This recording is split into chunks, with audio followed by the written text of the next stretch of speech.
한 분야 최고의 스페셜리스트와 함께 심도 깊은 이야기를 나눕니다. 매주 수요일 저녁 인사드리고 있는 정진희 쇼 우리 시대 최고의 스페셜리스트를 찾아서 코너입니다. 오늘도 정말 귀한 분 어렵게 모시고 여러분들과 이야기 나누어 보려고 하는데요. 오늘의 주제 먼저 설명을 드려야겠죠. 오늘의 주제는요, 바로 두경부암입니다. 두경부암이라고 하면 사실 조금 생소하게 들리시는 분도 계실 것 같은데, 사실 그 안에는 구강암, 비인두암, 후두암, 침샘암이 다 포함되어 있는 암이라고 합니다. 그래서 오늘 이 두경부암의 신호는 무엇인지부터 최신 치료법까지 정말 A부터 Z까지 알아보는 시간을 가져보도록 하겠습니다. 이 분야의 정말 최고의 명의분을 모셨는데요. 바로 좀 소개 도와드리도록 하겠습니다. 세브란스 병원 이비인후과의 김세헌 교수님 모시겠습니다. 교수님 안녕하세요. 네, 안녕하세요. 초대해 주셔서 감사합니다. 아유, 아닙니다. 저희 비욘드에 처음 이렇게 걸음해 주셨는데, 네. 저희 비욘드 시청자분들께 인사와 소개를 좀 부탁드리겠습니다. 네, 지금 연세대학교 의과대학 이비인후과에서 교수로 재직 중인 김세현입니다. 일하는 병원은 신촌 세브란스에서 일하고 있습니다. 제가 주로 보시는 환자분들은 두경부암 환자분 진료를 제가 담당하고 있습니다. 아까 진행자께서도 말씀해 주셨듯이 두경부암이라는 거는 얼굴하고 목에 생긴 암이라고 쉽게 생각하시면 되겠습니다. 그래서 우리 구강암 또는 우리 말하는 성대에 생기는 후두암, 또 우리 음식물이 넘어가는 길에 생기는 인두암, 또 축농증 생기는데 생기는 부비강암, 또 침샘에 생기는 침샘암, 굉장히 많은 암들이 있습니다. 물론 갑상선암도 두경부에 생기는 암이긴 합니다만, 암의 성상이 또 생물학적 특징, 치료법이 기존 두경부암하고는 많이 틀리기 때문에 이거는 따로 분류를 해서 우리가 다루고 있습니다. 그래서 이번에는 갑상선암은 뺀 두경부암에 대해서 설명을 드리려고 합니다. 네, 오늘 정말 두경부암에 대해서 자세히 알아보려고 하는데, 정말 이제 교수님 어렵게 모신 만큼 교수님 소개를 제가 좀 준비를 해봤거든요. 네. 교수님께서는 1988년 연세대학교 의과대학을 졸업하시고 동대학원에서 의학 박사를 취득하신 이후 현재까지 이제 세브란스 이비인후과 교수로 재직 중에 계신데요. 교수님께서는요, 이 두경부암을 전문적으로 수술하는 전 세계 외과 의사들에게 이 로봇 수술을 가르치는, 그러니까 의사들의 의사 중에 의사로 유명하십니다. 2011년에는 아시아 최초로 IRSS를 개설해서 이제 해외 두경부암 의사들을 대상으로 이 두경부암 로봇 기법을 전수해 오고 있다고 하는데요. 무려 300명 이상의 외국인 의사분들이 수술 장면을 참관했다고 나와 있더라고요. 이게 좀 맞는 이야기인지 어떻게 된 이야기인지 설명을 좀 부탁드릴게요. 예.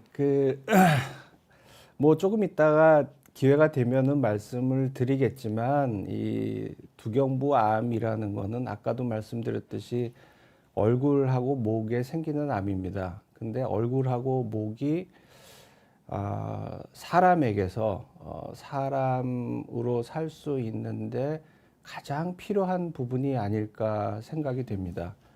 우리가 숨 쉬고 음식물을 섭취하고 또 언어로 말을 하고 또 발음을 하고, 뭐 이러한 기능들이 여기에 다 모여 있는 부분이라 옛날에는 암을 치료하는 데 목적을 두어서 암을 잘 제거하면 되는구나 그런 생각을 했는데, 점점 환자분들의 치료 성적이 좋아지고 그렇게 시간이 흐르다 보니까 이거 암을 떼내는 거가 능사가 아니고, 암을 떼낸 후에 환자분들이 정말 정상적인 삶을 또 사회에 적응하실 수 있게 해드리는 게 필요하겠구나 해서 조금 더 암도 잘 제거하고 환자분의 숨 쉬고 말씀하시고 음식을 드시고 발음하시고 이러는 기능을 잘 보존시켜 드릴 수는 없을까, 또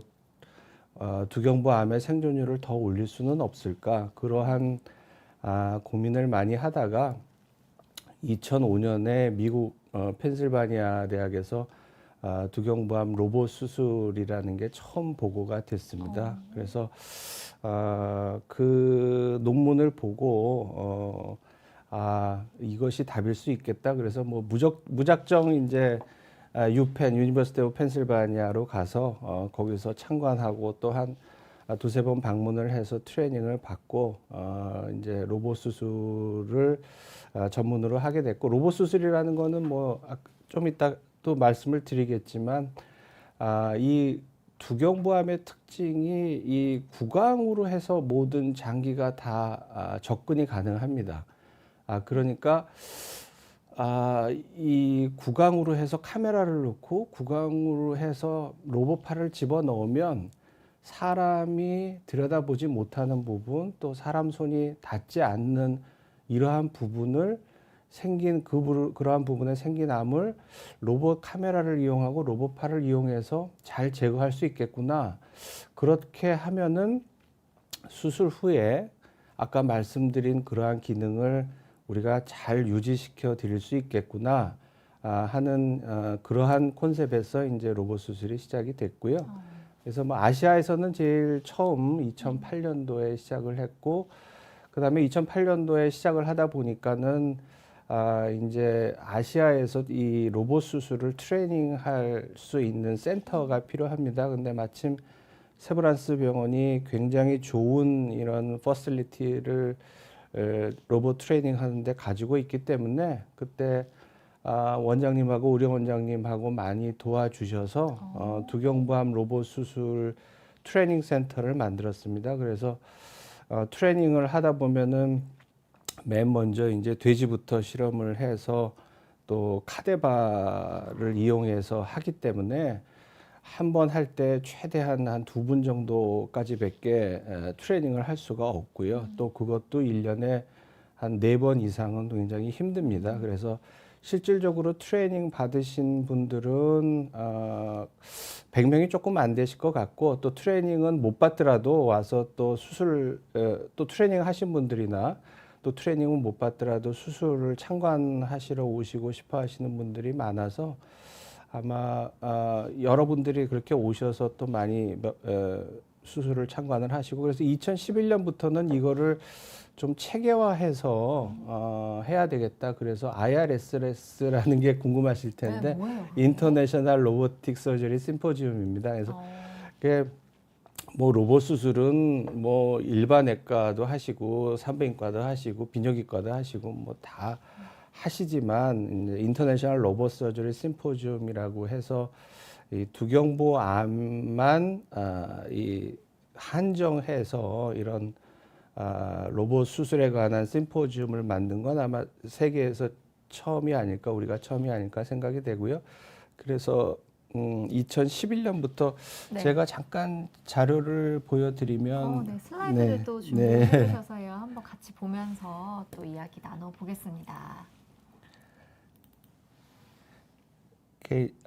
뭐 로봇 수술에 궁금하실 것 같아서 제가 이제 2008년도에 제일 처음 로봇 수술을 시작했을 때의 그 사진입니다. 뭐 지금에 비해서 굉장히 좀 많이 젊어 보이고. 지금도 예, 멋있으시다. 그래서 이제 이렇게 로봇 수술은 기계를 걸고 구강을 벌린 후에, 이게 카메라입니다. 카메라하고 로봇팔을 집어 넣어서 이 구강 쪽으로, 이제 이쪽이 후두고요. 그다음에 이쪽이 이제 혓뿌리 편도가 있는 인두입니다. 그리고 이제 후두 뒤에가 하인두. 그러니까 혓뿌리암, 또 편도암, 여기 후두암, 그다음에 하인두암.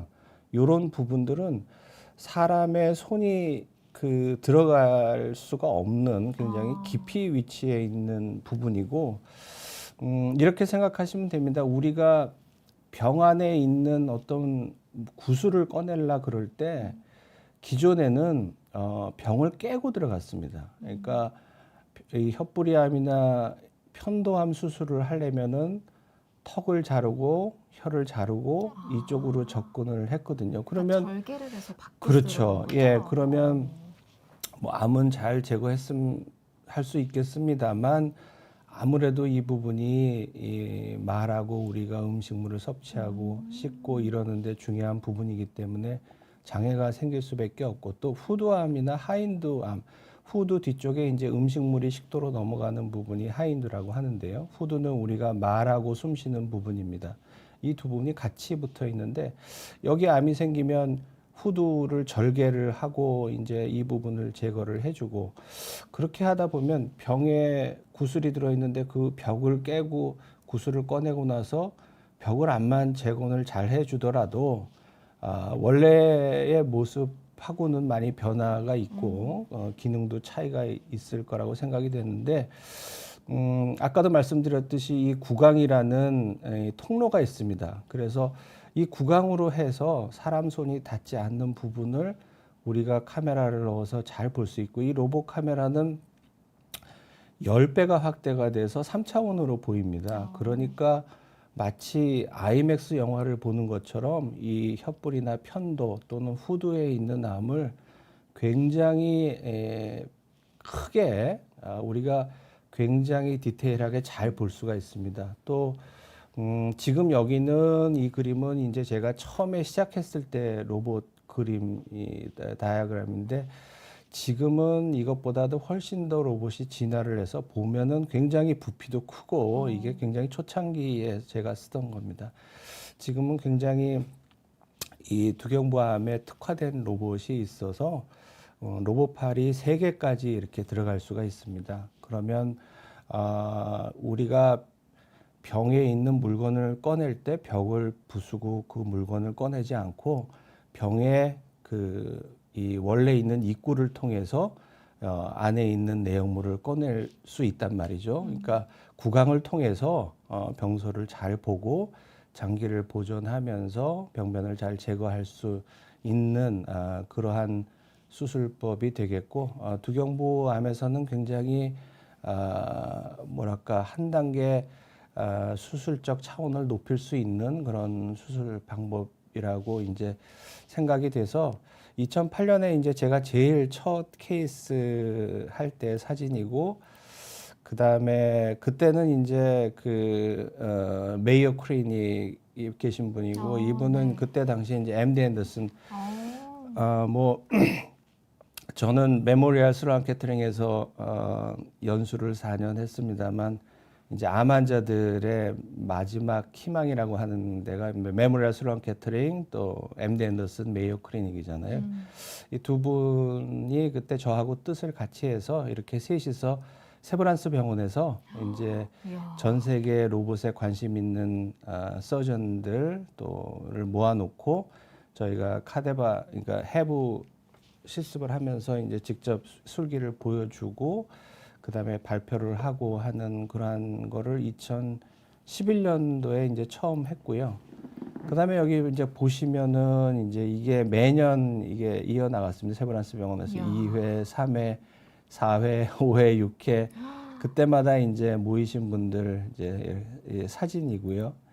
그다음에 7회 뭐 보시면 아시겠지만은 뭐 8회 정도 되니까는 전 세계에서 로봇 수술 하시는 분들이 제발 좀 자기 좀 연자 좀 넣어달라고 해서 이제 여기 키노트 스피커 보면은 우와. 두경부에서 제일 로봇 수술을 세계에서 제일 잘하신다는 분들이 모두 다 모여서 여기 보시면은 다 인바이티드 스피커들이 한 6, 70명 되시죠. 그분들이 이제 다 모여서 세브란스 병원에 모여서 로봇 수술이 현재 어떻게 진행되고 있고 우리는 어떤 거를 하고 있고 이제 앞으로는 어떻게 해야 될까를 모여서 자기네 데이터를 발표하고 새로운 수술법을 발표하고 또 지식을 나누고 그러는 거를 하고 있습니다. 그래서 여기 보시면은 그때 8회 때 그때 이제 수술한 거고 이제 9회 매년 하시는 거예요? 예, 매년. 이야. 이제 9회 때는 이제 여기 보시면 이따 설명드릴 수 있는 기회가 있을지 모르겠지만 싱글 포트라 그래서 이때 이제 새로운 그 로봇이 처음 요 로봇인데요. 두경부에 특화된 그러니까 카메라하고 이제 모든 로봇팔이 하나의 축에서 나와서 이 좁고 긴 이런 그 곳에 위치한 두경부암도 접근이 가능하고 절제가 되게 쉽게 만든 그런 로봇을 세계에서 두 번째로 세브란스 병원에 인스톨레이션해서 제가 세계에서 첫 번째로 이걸 라이브 서저리라 그러죠. 그래서 라이브 서저리를 했던 장면입니다. 이야. 이게 그러고 2019년이죠. 네, 예. 네. 그 이제 10회 뭐 11, 12회 때는 이제 코로나로 해서 온라인으로 했고요. 그래서 아, 이제 예. 이거는 이제 굉장히 많으신 분들이 수술을 참관을 하셔서 어떤 스탠다드한 수술법을 좀 배우고 싶어 해서 이제 교육용 동영상을 제가 이제 제작을 한 거고요.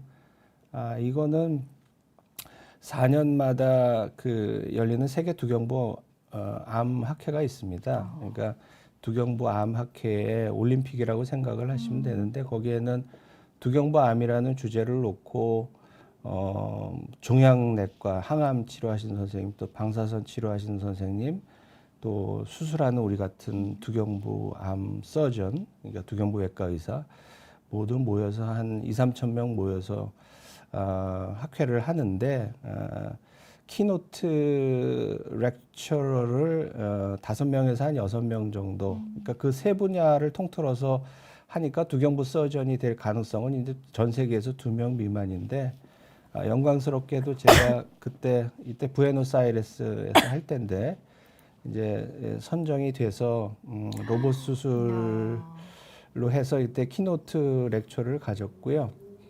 그 다음에 이제 4년 후에 로마에서 이제 똑같은 세계 두경부 암학회가 열렸는데 그때 코로나 때문에 그게 1년 연기돼서 2023년에 로마에서 열렸는데, 작년이네요. 네네.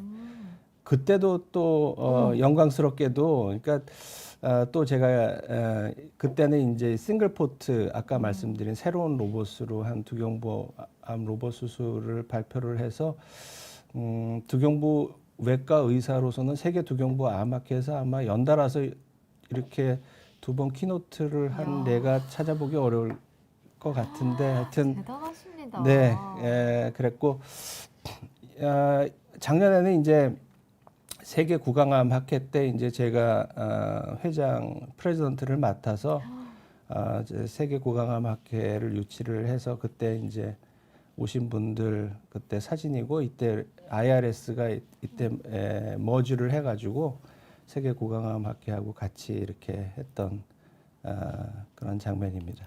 예.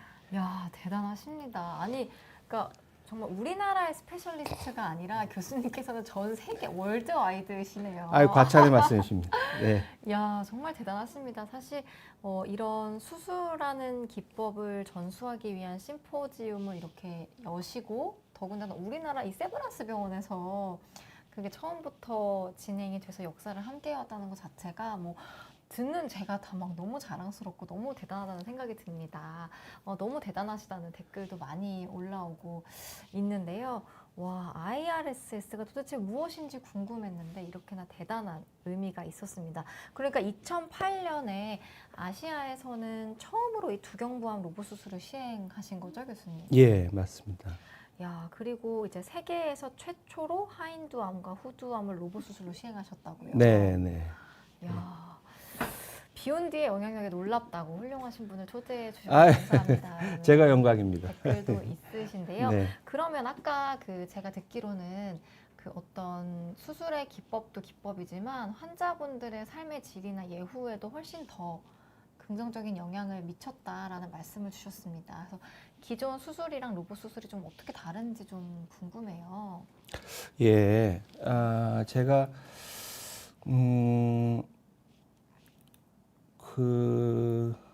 저희 로봇 수술 데이터를 이따가 조금 뭐 보여드리면 좋을 것 같은데요.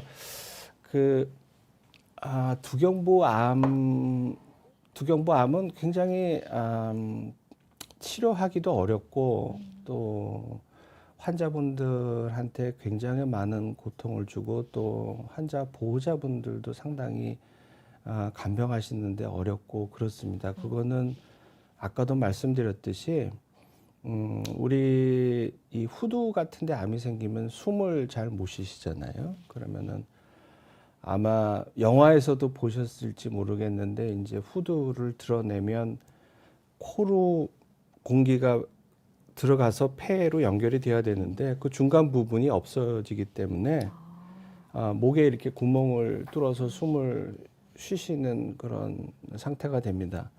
이제 그런 분들이 뭐 이 CPR 같은 거를 할 때 이제 코나 입에다가 이렇게 그 공기를 넣으면 이게 안 되겠죠. 그런 분들은 이제 목에다 해야 되겠죠.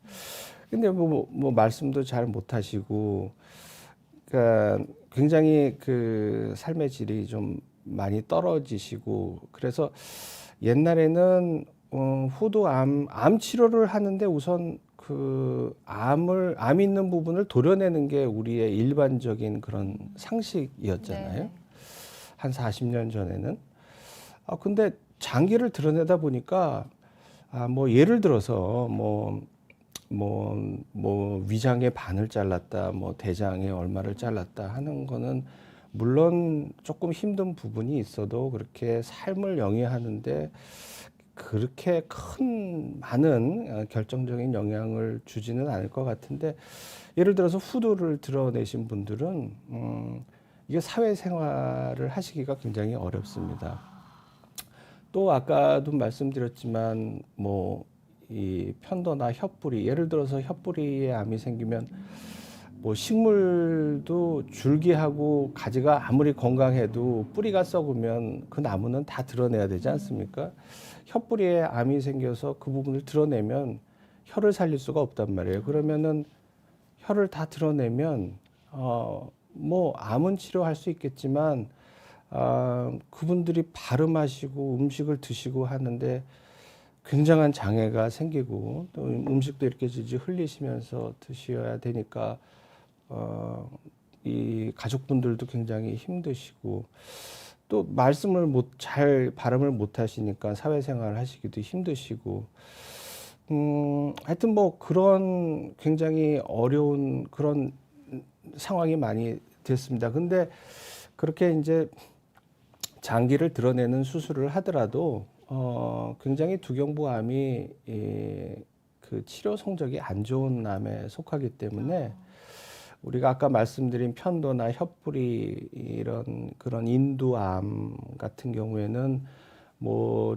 조기에 발견이 되면은 그래도 치료 5년 생존율을 하는 기존의 치료법으로 한 80% 정도. 그 다음에 이제 이게 진행이 된 경우 한 3기, 4기 정도 되면은 50%를 넘기기가 힘듭니다. 그리고 후두암하고 하인두암은 더 성적이 나빠서 초기에는 뭐 7, 80% 되지만 이게 3기, 4기 이렇게 되면은 5년 생존율이 40% 정도에 머물러 있었거든요. 그래서 굉장히 이제 그 치료도 어렵고, 또 수술을 하면은 기능 장애도 많이 생기고, 그래서 대부분은 또 수술을 포기를 하고 이제 항암 방사선 치료 쪽으로 이제 사실 많이 치료했던 게 사실이고, 지금까지도 이제 많은 분들이 항암 방사선 치료를 첫 치료로 받고 계십니다. 근데 물론 이제 항암 치료, 방사선 치료에 어떤 좋은 약제도 개발이 되고 방사선 치료에 또 새로운 치료법이 개발이 되면서 수술 과 더불어서 항암 방사선 치료의 치료 성적도 올라는 가는데 이게 어느 정도 더 이상은 그 환자 생존율이 그 좋아지지가 않더라고요. 그러니까 뭐 90년대, 2000년대 들어서 항암이나 방사선 치료의 발전으로 해서 올라갔던 생존율은 그대로 답보 상태에 있고 더 이상 좋아지지가 않는 것에 굉장히 우리가 의문을 가졌고, 제가 그 경험상 그리고 또 연구를 해서 얻은 결론은 저는 항상 환자분들한테 이런 말씀을 드리는데, 이 환자분들이 착각하시는 제일 암에 대한 지식, 상식 중에 하나가 모든 암은 다 똑같은 줄 아세요. 근데 저는 그 말씀을 제일 먼저 드리거든요. 환자분이 가지고 있는 암은 사람의 얼굴이 틀리듯이 가지고 있는 개개인의 가지고 있는 암의 생물학적 특징이 다 틀립니다. 그래서 어떤 암들은 굉장히 온순해서 항암이나 방사선 치료에 잘 듣는 암도 있지만 어떤 암들은 아무리 항암 치료를 하고 방사선 치료를 많이 해도 사멸하지 않고 죽지 않고 계속 남아있는 그런 암이 있습니다. 그게 이제 우리의 숙제고요. 근데 불행히도 이 두경부 다 뭐 다른 암에서는 제가 어떤지 모르겠습니다만 적어도 두경부 암에서는 항암 방사선 치료를 해서 내가 암이 다 없어질지 아니면 암이 남아서 치료에 실패를 할지 치료 전에 알 수 있는 인자가 없습니다. 그래서 만약에 항암 방사선 치료에서 암이 다 없어지면은 잘 치료가 되셨다고 축하드리는데 항암 방사선 치료 후에 암이 남으신 분들이 꽤 있거든요. 그런 분들은 아까도 말씀드렸듯이 악성도가 높은 세포들만 증식이 되어서 있는 상태이기 때문에 장기를 다 드러내는 수술을 하더라도 굉장히 예후가 불량하고 전이도 또 잘 되고 재발도 잘 되고 그래서 치료 성공률이 20% 미만으로 보통 우리가 생각을 합니다. 그러면은 이제 왜 우리가 더 이상 그 두경부 암 치료의 성공률을 못 올릴까, 생존율을 못 올릴까 하는 그러한 답이 항암 방사선 치료를 했을 때 항암 방사선에 내성이 있는 그런 악성도가 높은 암세포들을 우리가 치료할 수 있는 그런 방법의 한계를 느끼는구나 하는 그런 의문을 갖게 됐습니다. 그래서 수술적으로 이런 암을 갖다가 깨끗이 제거하고 또 악성도가 높은 암들은 항암이나 방사선 치료를 같이 병행을 해서 우리가 늘 강조하는 이제 멀티 디시플리너리 어프로치라 그러는데 이제 다학제적인 진료죠.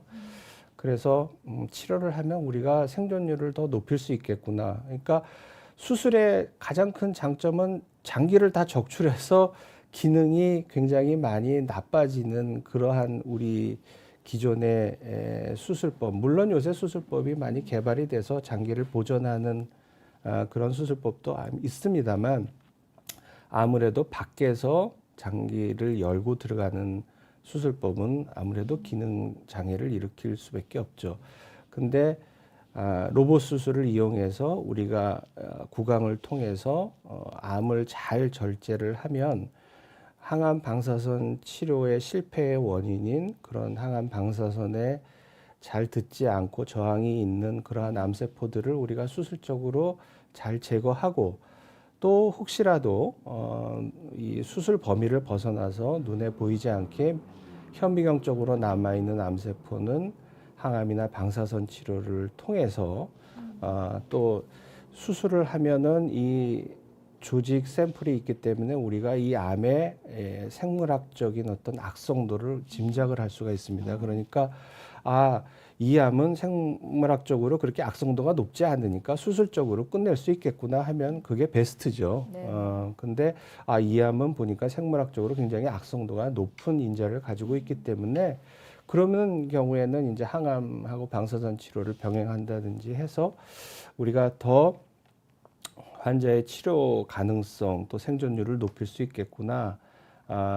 그런 생각으로 우리가 환자분들을 그런 철학 폴리시로 치료를 하고 있고요.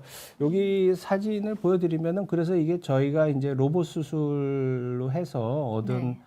지난 한 15년간의 이제 성적입니다. 여기 보시면은 네. 여기 아시겠지만은 이게 이제 종양의 크기거든요. 이제 이 T1, T2라는 거는 종양의 크기입니다. 그러니까 T1, 2까지는 아주 초기의 종양이라고 생각하시면 되고 T3, T4는 이제 종양의 크기가 큰 거다 생각하시면 되고 여러분들이 그냥 쉽게 인식하기에는 이게 이제 1기, 2기, 1기, 2기는 조기암이라고 하고요.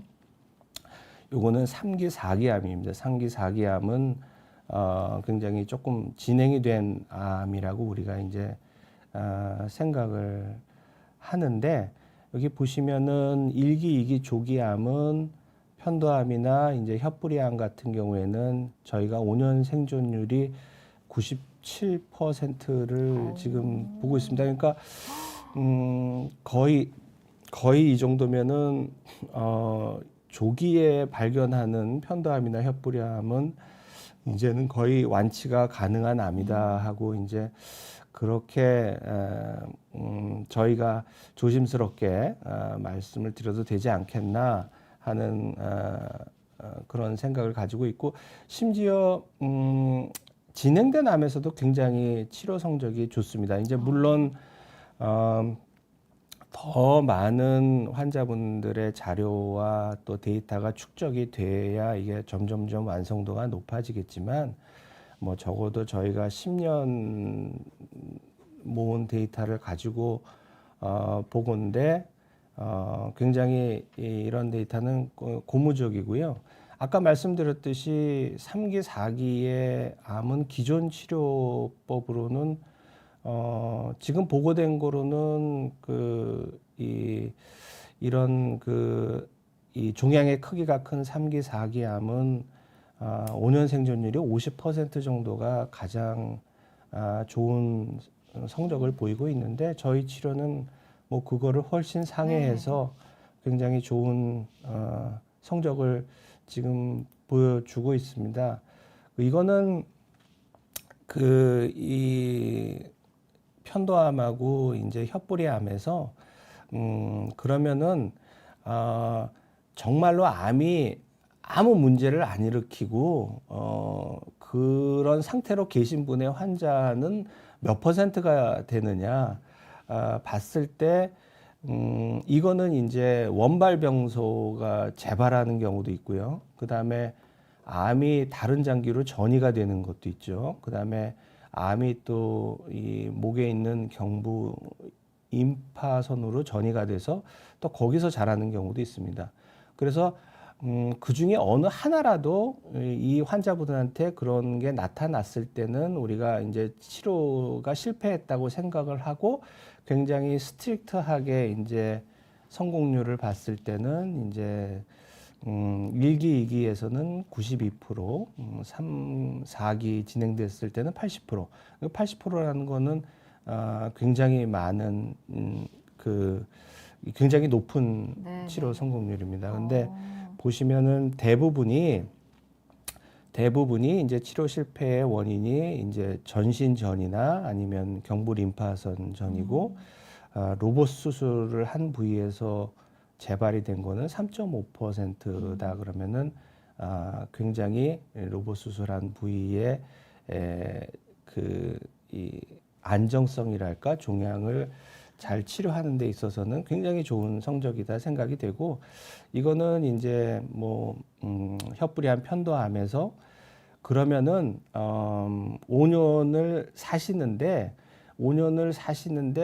이제 이 편도암이나 혀뿌리암으로 돌아가시는 분들 그러니까는 재발이 되셔도 또 치료해서 나으시는 분들이 있을 수가 있으니까 그런 데이터를 보면 역시 1기에서는 거의 100%, 네. 또 3, 4기에서는 90% 이상이니까 굉장히 좋은 성적을 보이고 이거는 이제 후두암하고 이제 하인두암인데 역시 마찬가지로 후두암, 하인두암이 편도암, 혀뿌리암보다는 조금 더 굉장히 치료 성적이 안 좋은 암입니다만 조기에 1기, 2기에서는 90% 이상 5년 생존율, 3, 4기에서도 90% 이상 또 이 후두암, 하인두암으로 5년 생존율 이것만으로 따져봤을 땐 1기, 2기에서는 100% 3, 4기에서는 90% 이상이니까 저희가 굉장히 그 저희 치료에 대해서 굉장히 아주 그 포지티브하게 생각을 하고 있고 굉장히 자랑스럽게 생각을 하고 있고 또 기존의 치료에서 어떤 그 브레이크 스루가 필요한데 기존의 치료에서 계속 그 머물고 있었던 그런 어떤 벽을 우리가 브레이크 스루 해서 치료 환자의 생존율을 굉장히 20% 이상 많이 올렸기 때문에 아마 이런 것 때문에 아마 세계에서 그러면 거기에 치료법은 도대체 어떻게 치료를 하는 거길래 뭐 기능을 보존하면서 이렇게 생존율이 높을까 하고 그런 이제 의심이 많이 드시니까 또 강의도 많이 초대해 주시는 것 같고 또 저희에게 기회도 많이 돌아오는 것 같고 그렇습니다. 네, 어쨌든 이 로봇 수술을 통해서 예후가 많이 좋아지기도 했고, 그리고 저는 또 이제 인상이 깊었던 것이 생각해보니까 우리가 이제 우리 몸 안에 있는 장기와는 좀 확연히 다른 특징적인 부분들이 있기 때문에 수술한 이후에 환자의 삶의 질을 생각했을 때도 굉장히 좀 만족도를 높이지 않았을까라는 생각이 듭니다. 네. 환자분들 좀 이전 수술법이랑 비교했을 때도 어떻게 좀 다르게 이야기하시는지 이런 것도 들려주시면 좋을 것 같아요. 예. 글쎄 이제 뭐 이제 그래서 이게 그 처음에 미국에서 로봇 수술이 개발이 됐을 때는 편도암하고 혀뿌리에 있는 암, 그 중에서도 초기암, 그러니까 4cm 미만의 초기 암만 이제 대상으로 했습니다. 네. 그런데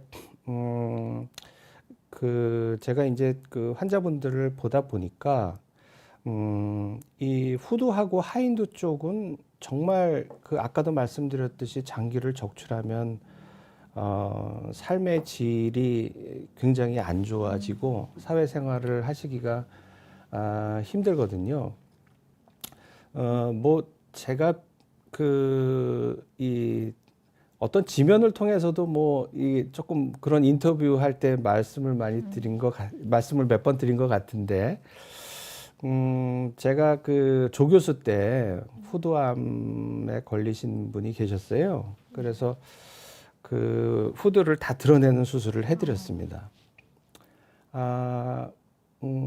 그렇게 하고 잘 치료가 되셨습니다. 그래서 이제 5년 지나셔서 완치되셨습니다. 그리고 근데 이제 그분이 그 이 판소리를 하시는 분인데 이제 술도 많이 드시고 이제 담배도 많이 피시고 이제 그러셔서 후두암에 걸리신 것 같은데 뭐 그래도 잘 치료되셨습니다. 그리고 이제 저는 잊고 있었습니다.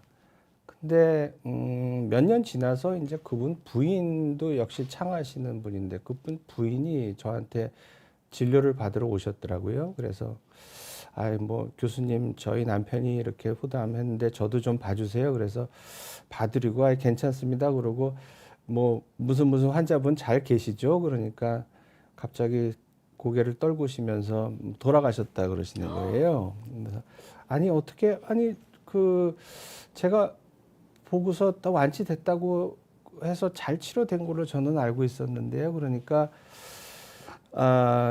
뭐 그 부인께서 말씀을 하시는데 이 환자분께서 이제 그 극단적인 선택을 하신 것 같더라고요. 그때 그 제 가슴하고 제 머리를 굉장히 큰 해머로 두드려 맞은 것 같은 가슴에서 뭔가 쿵 하고 아차 하는 생각이 들었습니다. 그게 이분은 창을 하셔야 사는 사람이고 소리를 하셔야 사는 사람인데 나는 병 치료를 위해서 그냥 암만 제거하려고 했구나. 내가 이분 후두를 띄임으로써 이분이 어떤 삶을 살아가야 하는 건가는 내가 거기까지는 생각을 못했구나. 그래서 이제 두경부 암에서도 이런 기능을 보존하는 암을 제거하더라도 기능을 보존하는 수술을 해야 되겠다 하는 그런 생각을 했고 그런 쪽에 많이 관심을 가졌던 차에 이제 미국에서 로봇 수술이라는 게 개발이 돼서 남들보다도 좀 관심을 가지고 시작을 하게 됐고 뭐 얘기가 조금 길어졌습니다만은 그렇게 하다 보니까 자꾸 뭐 자꾸 궁금증을 가지고 또 거기에 대한 문제를 해결해 가야 의학이 발전하지 않겠습니까? 그러다 보니까 아니 진행된 암에서는 왜 로봇 수술을 할 수 없을까? 또 좀 더 깊은 부위, 이제 뭐 편도나 혀뿌리보다도 더 아래 깊고 좁은 후두나 하인두 쪽은 로봇 수술을 왜 할 수 없을까? 그래서 이제 저희가 아시아에서 최초로 하인두 암 로봇 수술했고 아마 후두하고 하인두 암은 세계에서 제일 많이 하는 걸로 알고 있고 진행된 암에서도 먼저 선행화학요법을 해서 암 사이즈를 최대한 줄인 후에 이제 로봇을 이용해서 가능하면 많은 정상 조직을 남기고 기능을 남기는 수술을 하고 있습니다. 그러니까 암 수술이라는 게 암이 1cm 암이 있으면 그 주변으로 1cm에서 1.5cm의 정상 조직을 포함해서 절제를 해야 되는 게 이제 이 우리 암 수술의 기본 원칙이거든요.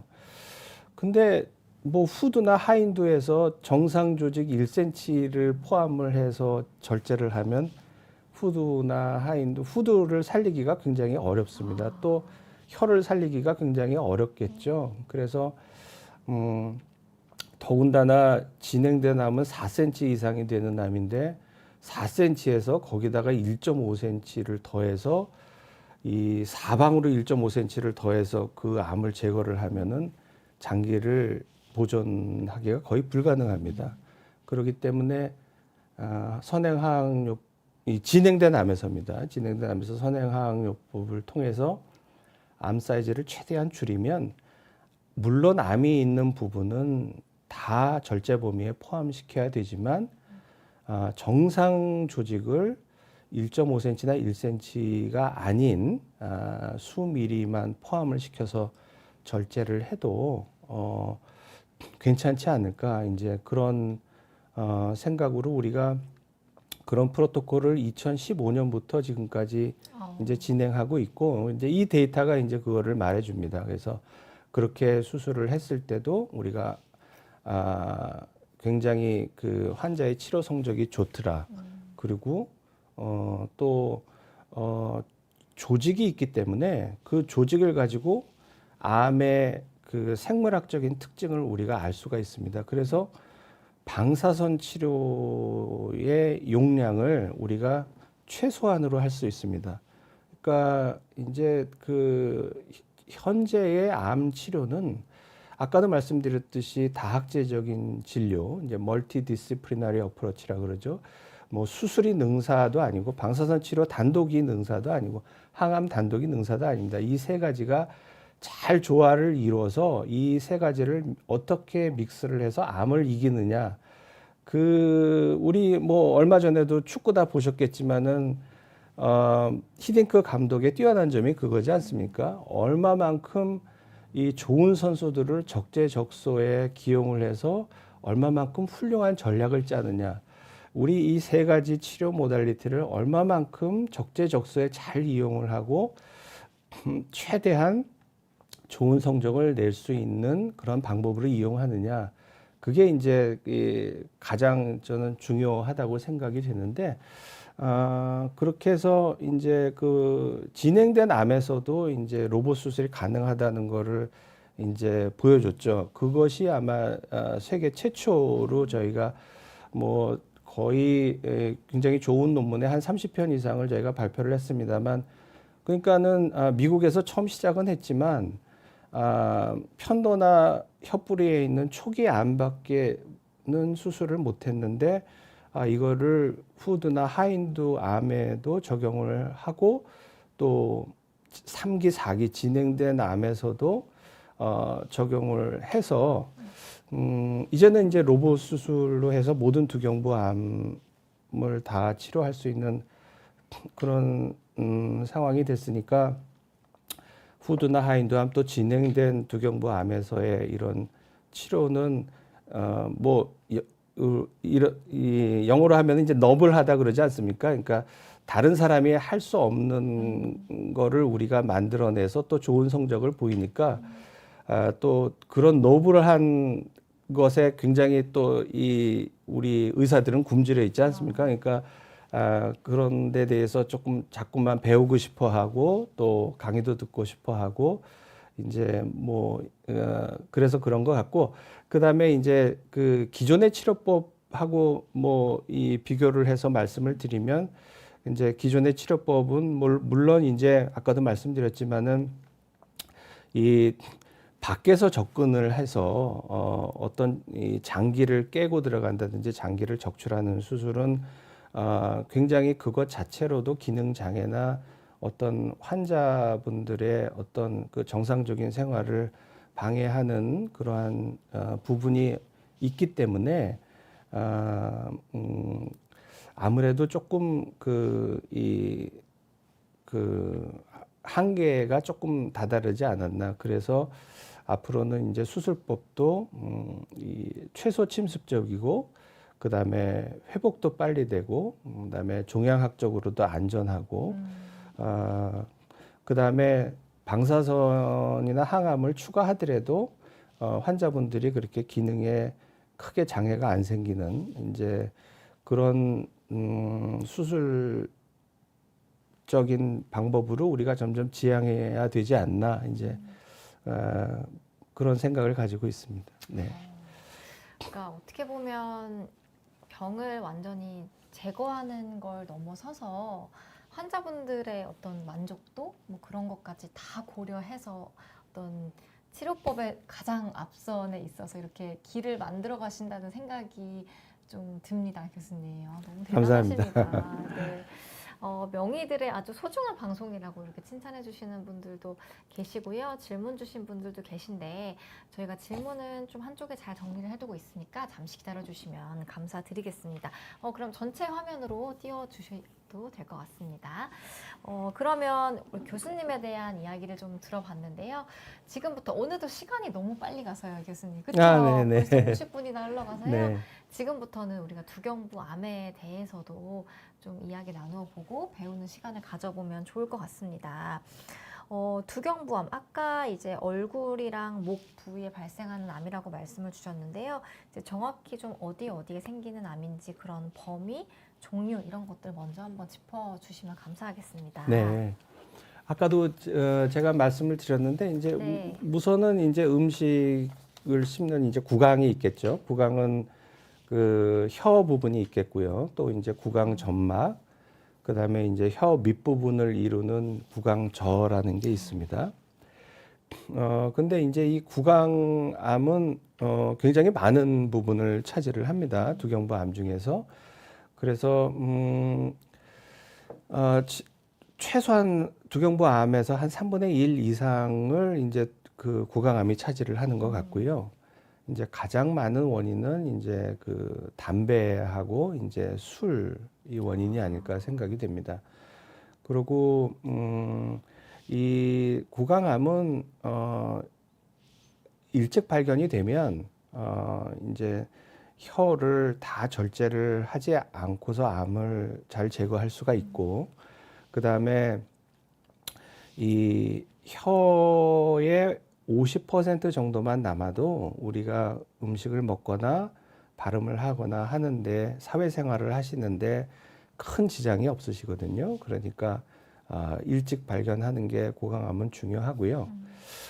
구강암은 그 사람 손으로 직접 접근이 가능한 부분이 많이 있습니다.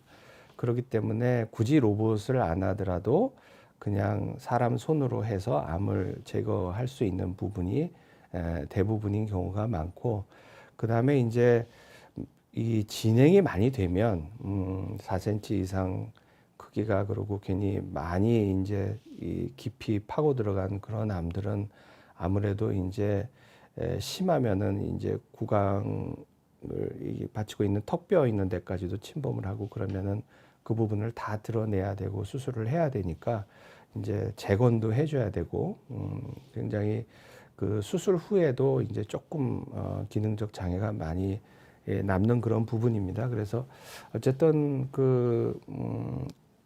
이 빨리 발견을 하는 게 중요하고 그다음에 이제 인두라는 부분이 있습니다. 이제 인두암이 있는데 그거는 이제 구강에서 이제 음식을 씹고 음식을 남길 때 음식이 지나가는 부분입니다. 그러니까 구강 저쪽으로 왜 여러분들이 보시면은 벌리시면은 목젖이 있는데 그거 양쪽으로 이렇게 동그란 게 이렇게 달려 있습니다. 그게 편도라는 건데요.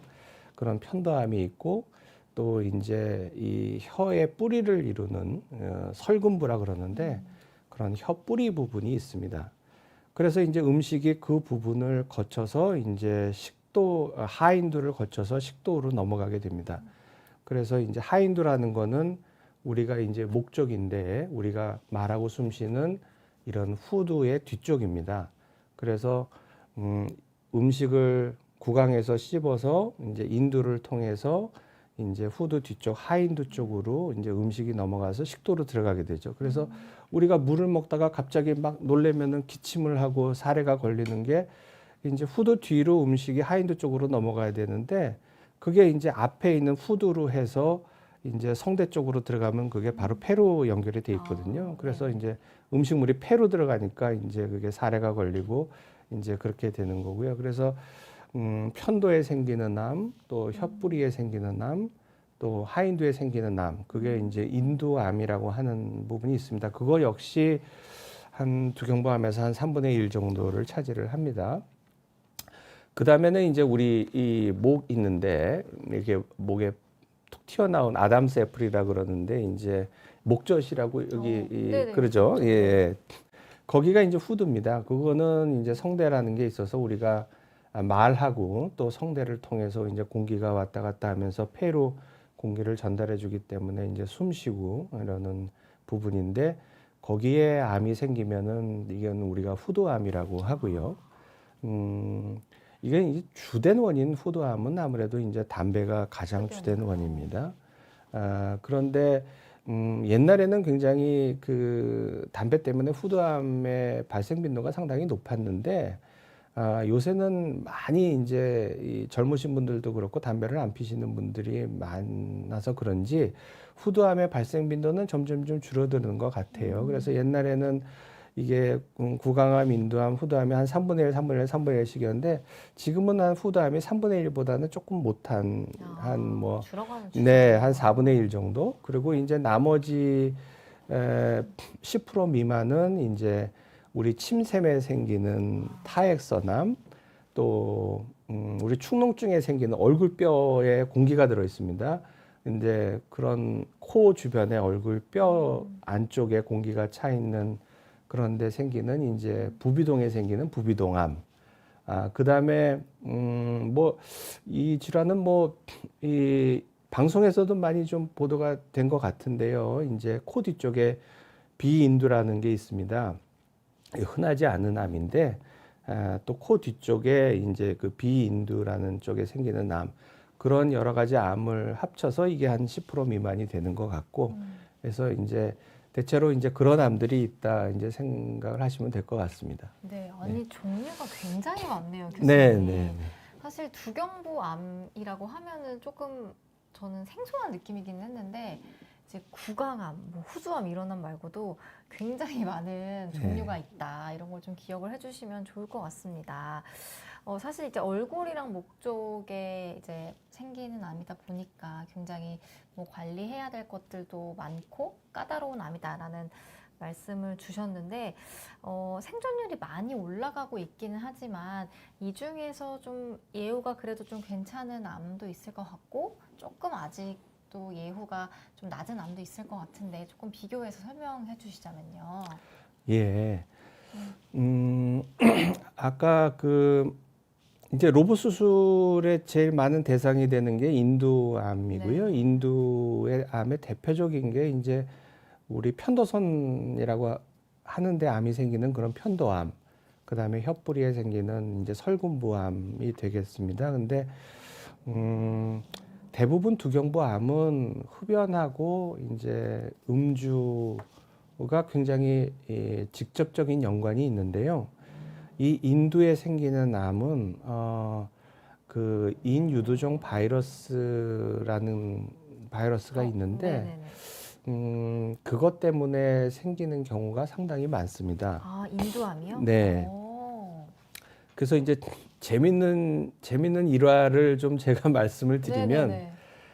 제가 아까 이제 그 뭐 암 환자들의 마지막 희망이라고 하는 미국 그 뉴욕 맨하탄에 있는 메모리얼 슬런 계터링 캔서 센터에서 이제 4년간 연수를 했는데, 그 연수할 때에 우리 그 병원의 병리학 교실 교수님께서 같이 연수를 오셨어요. 예. 그래서 이제 같은 대학에서 왔으니까 맨날 점심도 같이 먹고 이제 뭐 주말에 같이 놀러 가고 이제 하는데, 그분이 이제 주로는 이 자궁경부암 이런 연구를 상당히 많이 하셨습니다. 네네. 자궁경부암을 일으키는 게 이 휴먼 파필로마 바이러스라 그래서 이제 인유두종 바이러스라는 그런 바이러스인데, 그래서 뭐 이제 제가 그때 뭐 다른 연구는 그때 이제 뭐 유전자 치료에 대해서 이제 연구를 하고 있었는데, 갑자기 또 조금 이런 생각이 드는 거예요. 그 두경부암에서 인유두종 바이러스하고는 관련이 없을까? 와. 하는 생각이 들어서, 마침 그분이 모든 연구에 대한 그 세팅이나 모든 노하우가 다 있으시기 때문에 저는 그냥 샘플만 갖다가 드리면 되는 거예요. 그래서 이제 두경부암 각 부위에서 샘플을 모아서 이제 거기에 대한 연구를 시작을 했죠. 그런데 깜짝 놀랐습니다. 깜짝 놀란 게, 이제 물론 그 연구를 하기 전에 두경부암, 특히 인두암에서 인유두종 바이러스가 있다는 그러한 보고가 몇 개 있었습니다. 그러니까 제가 그런 논문을 보고서 이제 그런 아이디어를 이제 내서 연구를 한 건데, 편도암하고 혀뿌리암에서는 우리 데이터에 의하면 70% 정도가 인유두종 바이러스에 의해서 생기는 암이더라고요. 나머지 30%는 이제 흡연과 이제 알코올하고 관계가 있고, 그래서 이제 그거를 2005년도인가 이 발표를 했습니다. 굉장히 좋은 저널에 이야, 발표를 너무 신기하다. 했고요. 그래서 뭐 어떻게 코끼리 뒷걸음치다가 어떻게 하여튼 이 좋은 결과를 얻어서 지금은 편도암하고 혀뿌리암이 그 주된 원인이 인유두종 바이러스라는 게 뭐 이제 널리 알려져 있죠. 그래서 이 인두암, 편도암하고 혀뿌리암은 아예 이 두경부암의 분류 체계에서 병기를 나누는 것도 몇 년 전부터는 아예 따로 분류를 하고 있습니다. 이거 왜냐하면 이 바이러스에서 생긴 암은 담배 때문에 생긴 암보다 훨씬 더 순한 암이에요. 그러니까 뭐 항암에도 잘 듣고 방사선에도 잘 듣고 치료의 반응이 상당히 좋습니다. 그렇기 때문에 이게 이제 이 구강암이나 후두암하고는 떼어서 이 편도암이나 혀뿌리암은 따로 이제 병기를 나눌 정도가 이제 됐는데, 그래서 이제 인두암 쪽은 굉장히 그래도 우리가 좋은 이 치료 성적을 좀 기대할 수 있고, 그래도 굉장히 잘 치료가 되는 암이다. 물론 인두암 그런 인유두종 바이러스 때문에 생긴 암 중에서도 뭐 방사선에 안 듣고 항암 치료에 안 듣고 굉장히 악성도가 높고 전이도 되고 그런 암도 있습니다. 예, 물론 그런 암도 있습니다만, 이제 대체적으로 보면 그쪽 편도암이나 후두암, 설군부암 쪽은 굉장히 좀 치료가 잘 되는 암이고, 후두암은 대부분 담배 때문에 생기잖아요. 근데 이제 뭐 이거는 그냥 좀 심도 있는 방송이니까 제가 그냥 좀 그래도 좀 의학에 관심이 많이 있으신 네, 분들이 그럼요. 예, 시청을 하시는 것 같아서 조금 뭐 제 의견을 말씀드리면 네. 이 바이러스 이제 암이 생기는데 암이라는 거는 뭐냐면 우리가 셀이 자꾸만 이 세포가 이게 생성이 돼서 이게 평생 가는 게 아니거든요. 그러니까 사멸하면 또 새로운 세포가 생기고 그래서 셀이 이렇게 자꾸만 그 분할을 하고 또 일부는 죽고 그러는 것이 계속 이제 돌아가게 됩니다. 그거를 우리가 이제 셀 사이클이라 그러는데요. 세포가 계속 분열을 하고 또 어떤 쪽에서는 죽고 그런 과정이 이제 반복이 돼야 우리가 정상적인 점막을 유지하고 정상적인 장기를 이제 유지할 수가 있는 거거든요. 근데 암이라는 거는 어딘가가 망가져서 셀은 증식을 하는데 이 어느 정도가 이 손상이 된 세포는 이게 어떤 호메오스타시스라 그러는데 어떤 이런 이 체계에 의해서 이 사멸이 돼야 되거든요. 그러니까 당신은 문제가 있는 세포야 그러면은 우리 몸에서 알아서 당신은 이제 사멸해야 돼 하고 그거를 컨트롤을 해주고 또 새로운 세포가 이제 분화해서 또 생겨나고 이제 이러한 것이 잘 유지가 돼야 되는데 문제가 있는 세포들이 계속 생기는데도 그것이 죽지를 않고 계속 그 분화하는 게 결국은 암이다 이렇게 생각을 네. 하시면 됩니다. 근데 담배 때문에 생기는 암은 결국은 이제 이 사람 세포에 이제 DNA에 이제 손상이 와서 그거를 컨트롤할 수 있는 부분에 이상이 와서 세포가 이상 증식을 하는 게 암인데 어디 부분에 이 DNA에 손상이 와서 이렇게 이 컨트롤이 안 되게 세포가 증식을 하는지 알 수가 없어요. 그러니까 굉장히 여러 군데에서 세포가 데미지를 받기 때문에 그렇기 때문에 담배에 의해서 생기는 암은 굉장히 그 생물학적 악성도가 높습니다. 그러니까 뭐 방사선 항암에도 잘 안 듣는 포션이 그런 이 많을 수 있고 또 전이가 되는 게 상당히 우리가 해결하기 힘든 문제인데 전이도 잘 되고 또 수술을 하더라도 주변에 현미경적으로 파고 들어가 있는 세포가 있어서 재발도 잘 되고 그런데 이 바이러스에 의해서 생기는 암은 그 세포의 DNA가 망가지는 부분이 일정해요. 딱 한 군데가 망가지는 거예요.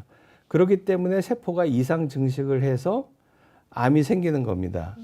그렇기 때문에 담배에 의해서 여기저기가 망가져서 막 이상하게 증식을 하는 암보다는 훨씬 더 항암이나 예후가 방사선 치료, 좋을 수밖에 예, 없네요. 또 뭐 수술적 치료를 해도 무슨 치료를 해도 굉장히 예후가 좋습니다.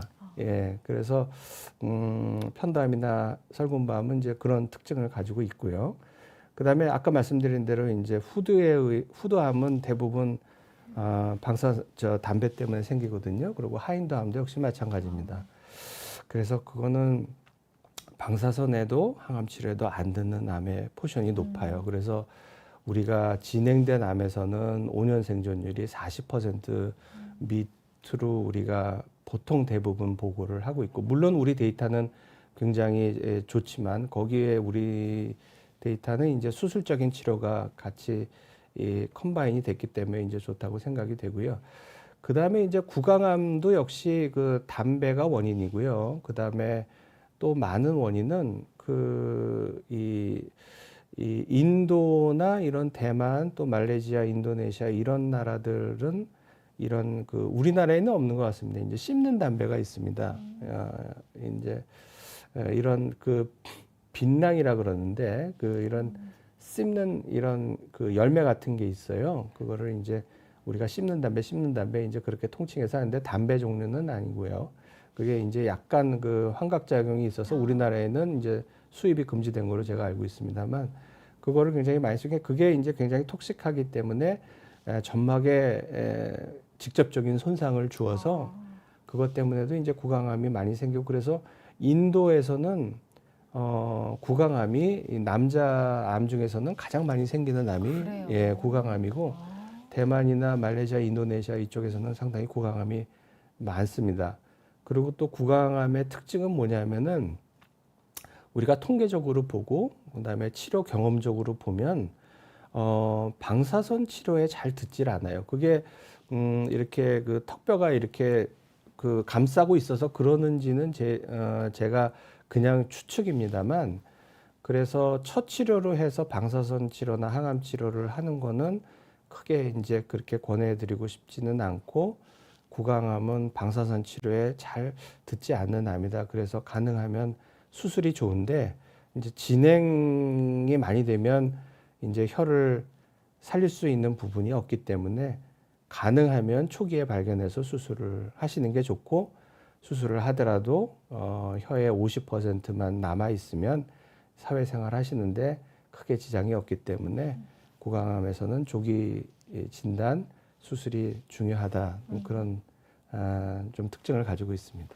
야, 그러니까 암마다 그 원인이 다 다르고 생긴 배경이 다르니까 확실히 예후에도 분명한 차이가 있군요. 근데 저 그 바이러스 얘기 너무 신기하고 흥미로워서요. 네.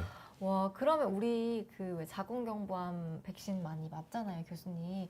그럼 혹시 이런 인두암도 같이 좀 예방되는 효과가 있는 걸까요? 아니면 거기는 아직 예, 물론 그렇죠. 그래서 제가 그 두경부외과학회 회장하고 또 이비인후과학회 이사장 하면서 네. 굉장히 중점적으로 했던 일이 지금 이제 그 여성분들은 거의 한 초등학교 3학년 때부터는 이제 그 가다실이라는 그런 뭐 인유두종 바이러스 서바이러스. 백신을 네, 네, 뭐 여러 종류가 네, 있죠. 그거를 이제 그 맞도록 하잖아요. 네, 네. 근데 이제 이거는 이제 남자도 좀 이거를 보험으로 좀 해달라. 이게 이제 그 편도암이나 혀뿌리암의 그 이 주된 원인이 인유두종 바이러스이기 때문에 그래서 맞을 수 있으면 네. 물론 지금은 아직까지는 보험이 안 되는 걸 알고 있습니다. 그래서 거기에 대해서 그 저희가 계속 자료를 가지고 이제 그 관계자분들을 만나서 설득도 하고 기자분들한테 좀 얘기 좀 해달라고 하고 이제 그랬는데 뭐 아직 뭐 예산 때문에 그런지 그게 아직까지는 그 보험 남자들한테는 보험이 안 되는 것 같은데 남자들도 인후종 바이러스 백신을 맞는 거를 저희는 권해드립니다. 예. 그렇군요. 사실 암을 예방할 수 있다면 이게 얼마나 큰 의미가 있는 겁니까, 네. 교수님? 와, 진짜 우리가 자궁경부암에 대해서는 워낙에 다들 잘 알고 있지만 이 부분까지도 커버가 될 수 있다는 것을 잘 좀 기억을 해주시면 좋을 것 같습니다. 근데 이걸 처음에 어쨌든 교수님께서 연구하셨다고 하니까 너무 신기합니다. 예. 그게 네. 그냥 좀 재밌게 말씀을 드리면 그러면은 이런 생각이 들지 않으세요? 왜 아니 물론 이제 바이러스가 입으로 올 수가 있습니다. 근데 왜 구강이나 후두나 하인두에는 왜 안 생기고 왜 편도하고 혀뿌리에만 그렇게 생길까 하는 그런 의문이 드시는 시청자분들도 있으셨을 것 같아서 제가 말씀을 드리면 네. 그래서 이제 저희가 연구를 했습니다. 왜 그럴까? 그랬더니 이 편도하고 혀뿌리에는 이 편도 조직이 있습니다. 그러니까 림프 조직이죠. 그러니까 편도 조직이 아니라 림프 조직이죠. 그거는 외부에서 병균이 왔을 때 이거를 우리 면역 세포가 공격을 하기 위해서 이 면역 세포 덩어리로 이루어진 게 이제 림프 조직입니다. 그게 이제 이렇게 동글동글하게 공처럼 모여 있는데 그 표면을 갖다가 이제 우리 점막이 이렇게 싸고 있는 거죠. 그래서 이런 동글동글한 림프 조직이 공처럼 모여 있으면 어떻게 되겠습니까? 그 공하고 공 사이에 틈이 생기겠죠. 그거를 우리가 이제 영어로는 크리프트라고 하는데 바이러스가 입으로 들어왔는데 그 구강이나 뭐 하인두나 후두는 그냥 이제 워시아웃이 돼서 내려가거든요. 그러면은 위로 들어가면은 이 바이러스가 다 사멸을 합니다. 근데 편도나 혀뿌리는 요런 그 림프 조직들 사이사이에 그 이렇게 이 페인 크리프트가 있기 때문에 그 크리프트에 바이러스가 딱 들어오면 문제는 이게 다시 빠져나가지를 못해요. 예, 우리 무슨 멸치 잡을 때 그렇게 하는 식으로 통발이라 그러나요? 뭐 그런 식으로. 그래서 바이러스가 림프 조직하고 림프 조직 사이에 그 크리프트에 딱 들어오게 되면 거기서 못 빠져나가게 됩니다. 그러면은 이 바이러스도 살아야 되니까 그 주변에 있는 점막으로 들어가서 이제 그 DNA를 손상시키고 이제 DNA를 손상시켜서 자기네가 더 증식이 될 수 있도록 하기 때문에 그 셀 사이클이 망가지고 이제 세포 사이클이 망가지니까 이 컨트롤이 안 되는 비정상적인 세포의 증식이 이루어져서 이제 암이 생기는 겁니다. 그래서 이제 하필이면 왜 거기냐 이제 그래서 편도하고 혀뿌리가 그래서 이제 바이러스 인유두종 바이러스에 의한 암이 그렇게 많이 생기는 원이다 그렇게 이해하시면 될 것 같습니다. 네. 그렇군요. 윤희님께서는 저희 미국에서 시청해주고 계신 시청자분이신데 미국에서는 여자 남자 모두 보험으로 공짜라고 또 말씀해 주시네요. 예, 저희 나라도 좀 그렇게 됐으면 좋겠습니다. 그러니까요. 네네네. 와, 진짜 신기하네요. 제가 다시 한번 알아보겠습니다. 제가 일단은 이사장하고 회장을 간둔 지가 몇 년 돼가지고 또 몇 년 사이에 또 우리나라 보험이 됐는지 한번 찾아보겠습니다. 네. 네. 근데 제가 알고 있기는 아직은 아닌 것 같습니다. 예. 좋은 의견을 또 주셨는데요. 또 계속해서 궁금한 것들 좀 질문 드리도록 하겠습니다. 아까 이제 암마다 좀 다르지만 어쨌든 빨리 발견하는 게 예후에는 분명히 좋은 영향이 있는데 어느 정도 진행돼서 발견되는 경우가 많다 이런 내용들이 있더라고요. 이게 좀 조기에 발견이 어려운 이유가 좀 있을지 이런 것들도 궁금합니다. 예. 그래서 아까 제가 2000년대 이전에 우리가 고식적인 방법으로 수술을 하셨던 분들은 기능도 있고 수술적인 성적도 많이 안 좋았다 이렇게 잠깐 말씀을 그런 뉘앙스로 드린 적이 있는데 그거는 수술이 잘못돼서가 아니고 그 당시에는 환자분들이 오면 굉장히 다 진행된 암들이 굉장히 많았습니다. 그러니까 두경부암이라는 거에 대해서 어떤 그런 개념도 없고 그다음에 이 암이라는 게 빨리 통증이 생기고 무슨 특별한 환자분들을 괴롭히는 증세가 있으면 환자분들이 병원에 빨리 오겠지만 옛날에는 거기에 대해서 그냥 니글렉트하고 그냥 별거 아니겠지 하고 이렇게 지내시는 분들이 많고 또 우리나라의 또 소시오 이코노믹 스테이투스도 그때는 지금처럼 이렇게 선진국이 아니었기 때문에 그때는 이제 진행된 암 환자분들 포션이 상당히 많았습니다. 그러니까 그런 이제 이런 장기를 떼내는 수술을 하더라도 굉장히 치료 성적이 안 좋고 그랬는데 이제 2000년 이후로 넘어오면서 이제 우리나라도 점점 선진화가 되고 이제 또 무엇보다도 이 개원하신 분들이 개원하신 이제 동네 이비인후과 원장님들이죠. 이제 두경부 암에 대한 어떤 교육이라든지 이런 경험이라든지 이런 거를 이제 수련 병원에서 체계적으로 다 잘 쌓으시고 오셔서 이제는 이 두경부암을 보려면은 이제 입안 안을 내시경으로 보는 게 제일 중요하거든요. 겉으로 안 보이는 부분이 많으니까 네. 또 후두나 하인두 그다음에 혀뿌리 같은 데는 겉으로 봐서는 알 수가 없습니다. 그래서 이제 내시경으로 검사를 해서 그거를 디텍션을 해야 되는데 이제는 환자분들이 별 증상을 호소를 안 하시더라도 이비인후과 일선에 계신 원장님들이 전체를 다 내시경으로 보시고 이 부분이 이상하시니까 큰 병원으로 가세요. 그러는 경우가 상당히 많아서 요새는 굉장히 조기 진단율이 굉장히 높아졌습니다. 예, 그것도 아마 우리 데이터가 굉장히 좋게 발전하고 또 환자분들의 생존율이 높아지는데 굉장히 중요한 포션을 차지하지 않을까 이제 그렇게 생각이 됩니다.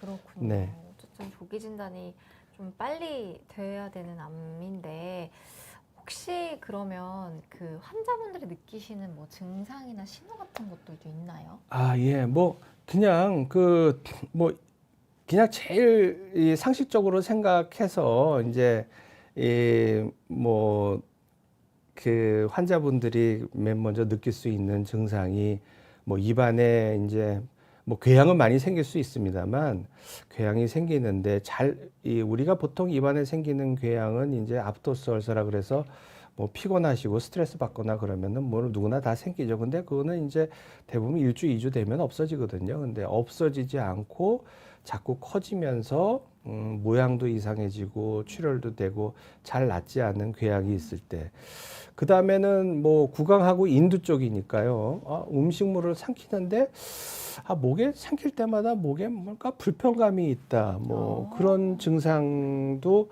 병원에서 한번 체크를 해 보시면 좋겠고 그거 아니라도 이제 목 안에 좀 많이 불편감이 가만히 있을 때도 있다. 가끔은 뭐 통증도 동반되고 뭐 그런 것도 있고 아니면은 이제 목 안에서 이제 뭐 가끔 뭐 침 같은 거 뱉을 때 이제 피가 묻어 나온다 하는 뭐 그런 증상도 있을 수가 있겠죠.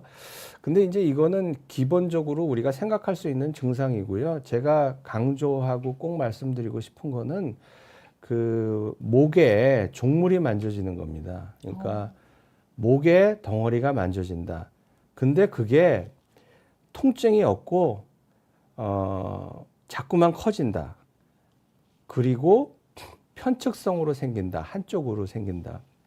그러니까 보통 양쪽으로 생기는 거는 이제 암일 가능성이 좀 떨어지는데 한쪽으로 생기면서 목에 혹이 만져지는데 근데 목의 혹도 이 목 쪽, 근데 목의 그 외측이죠. 이 목의 외측 가운데 부분보다는 이 외측의 이 위쪽 상부, 그러니까 목을 이렇게 외측을 아래 위로 나눴을 때 위쪽 상부에 혹이 만져지는데 이게 없어지지 않고 자꾸 커지고 뭐 별로 통증은 없는데 편측성으로 이게 생겼다 그러면 이거는 이제 두경부암이 어딘가에 생겨서 목에 있는 임파선으로 전이가 됐을 가능성이 많거든요.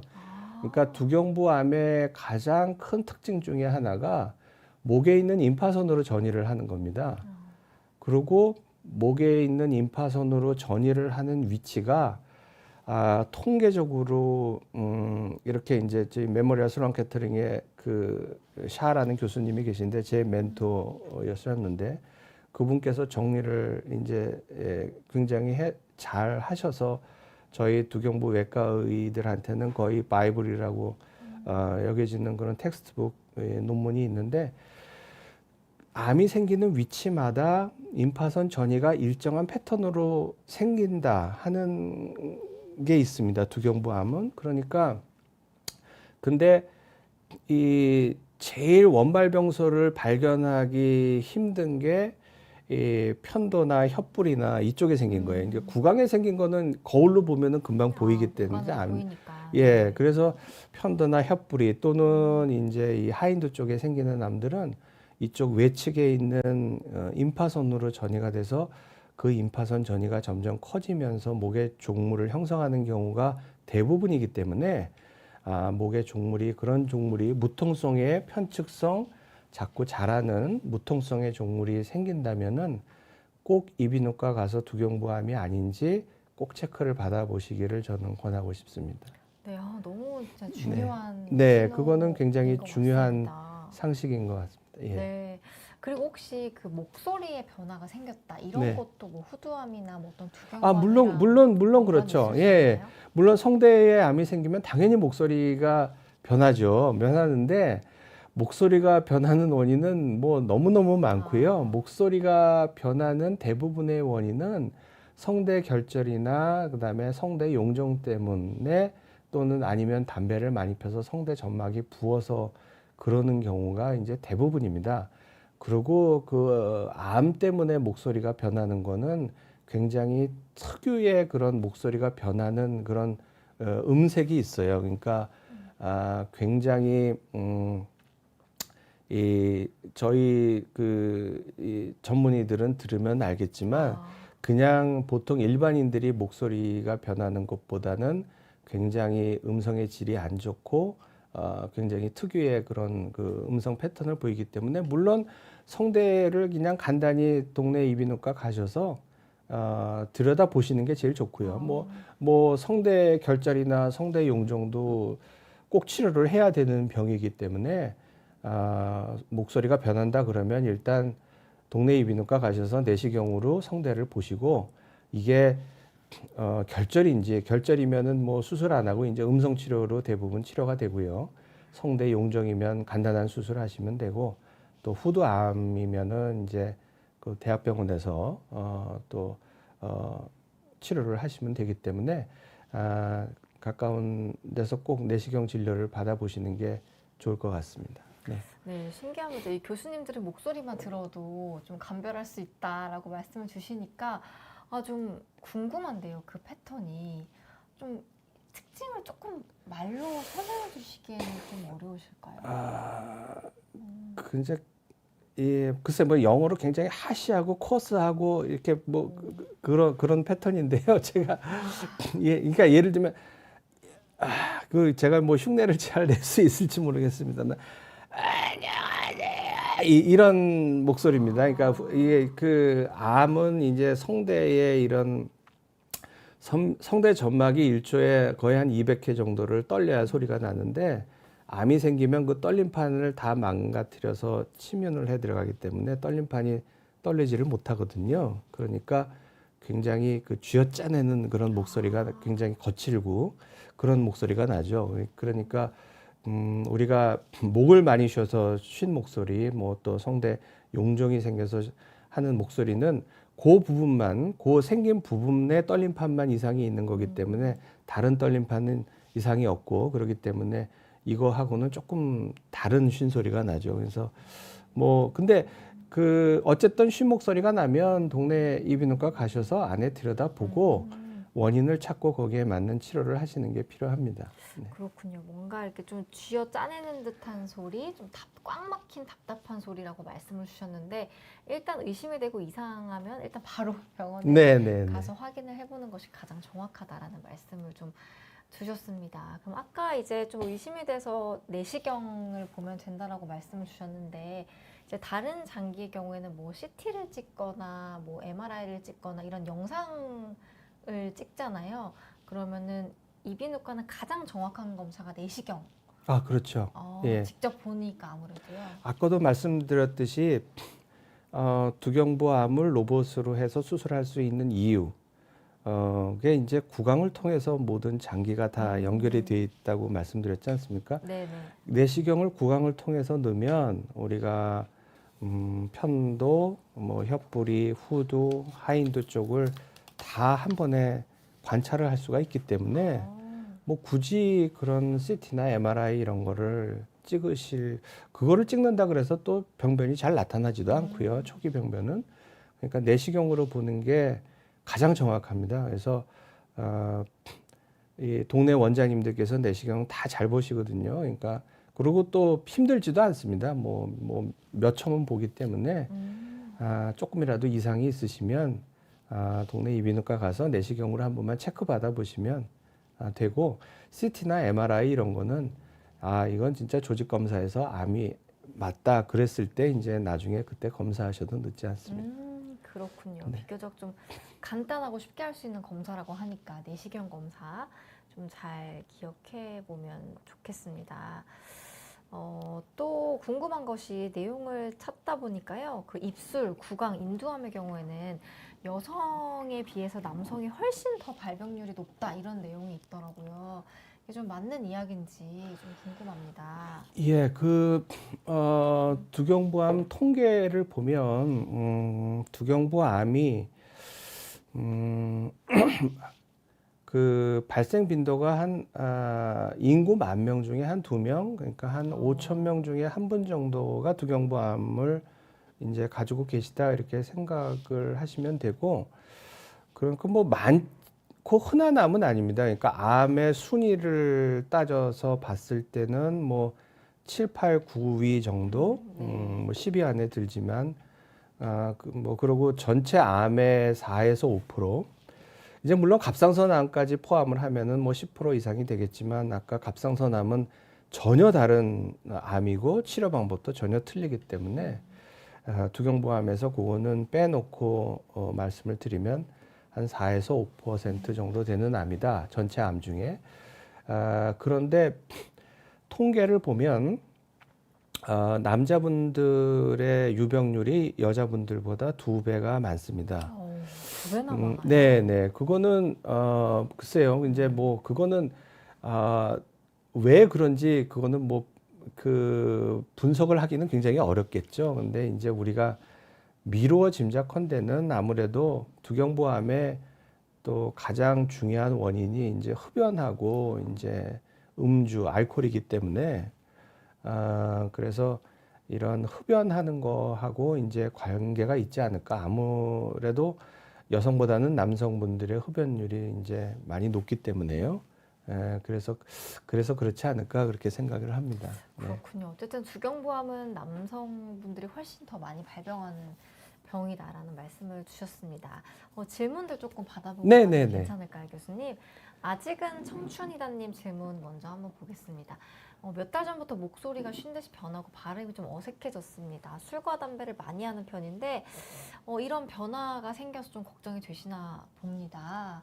두경부암의 초기 증상일 수 있을지 이런 질문을 좀 주셨는데요. 예. 모든 것이 그럴 가능성이 많지는 않지만 100% 아니라고는 할 수는 없는 거거든요. 특히 이제 암에 있어서는. 그러니까 아까도 말씀드린 대로 그 이비인후과 가까운 데 가셔서 내시경 검사하는데 뭐 한 10초도 안 걸리니까 간단하게 이제 성대 검사를 받아 보시면 되지 않을까 싶고요. 담배를 많이 피시는 분들은 이 담배 연기 때문에 이 성대 점막이 굉장히 이 부종이 생길 수가 있거든요. 이제 그런 원인 때문에 이제 목소리가 쉬는 경우가 대부분이고 상당히 많습니다. 그래서 우선은 어쨌든 담배는 성대에 굉장히 안 좋고 굉장히 나쁘기 때문에 또 심하면 암도 유발할 수 있고 그러니까 담배는 좀 끊으시는 게 좋겠고 가까운 이비인후과 가셔서 내시경 받아보시는 게 좋지 않을까 생각이 됩니다. 네. 또 질문 보겠습니다. 혹시 목구멍이 자주 통증이 있다. 이런 것만으로 암을 의심을 좀 할 필요가 있을까요, 교수님? 물론 통증도 유발이 될 수가 있습니다. 예,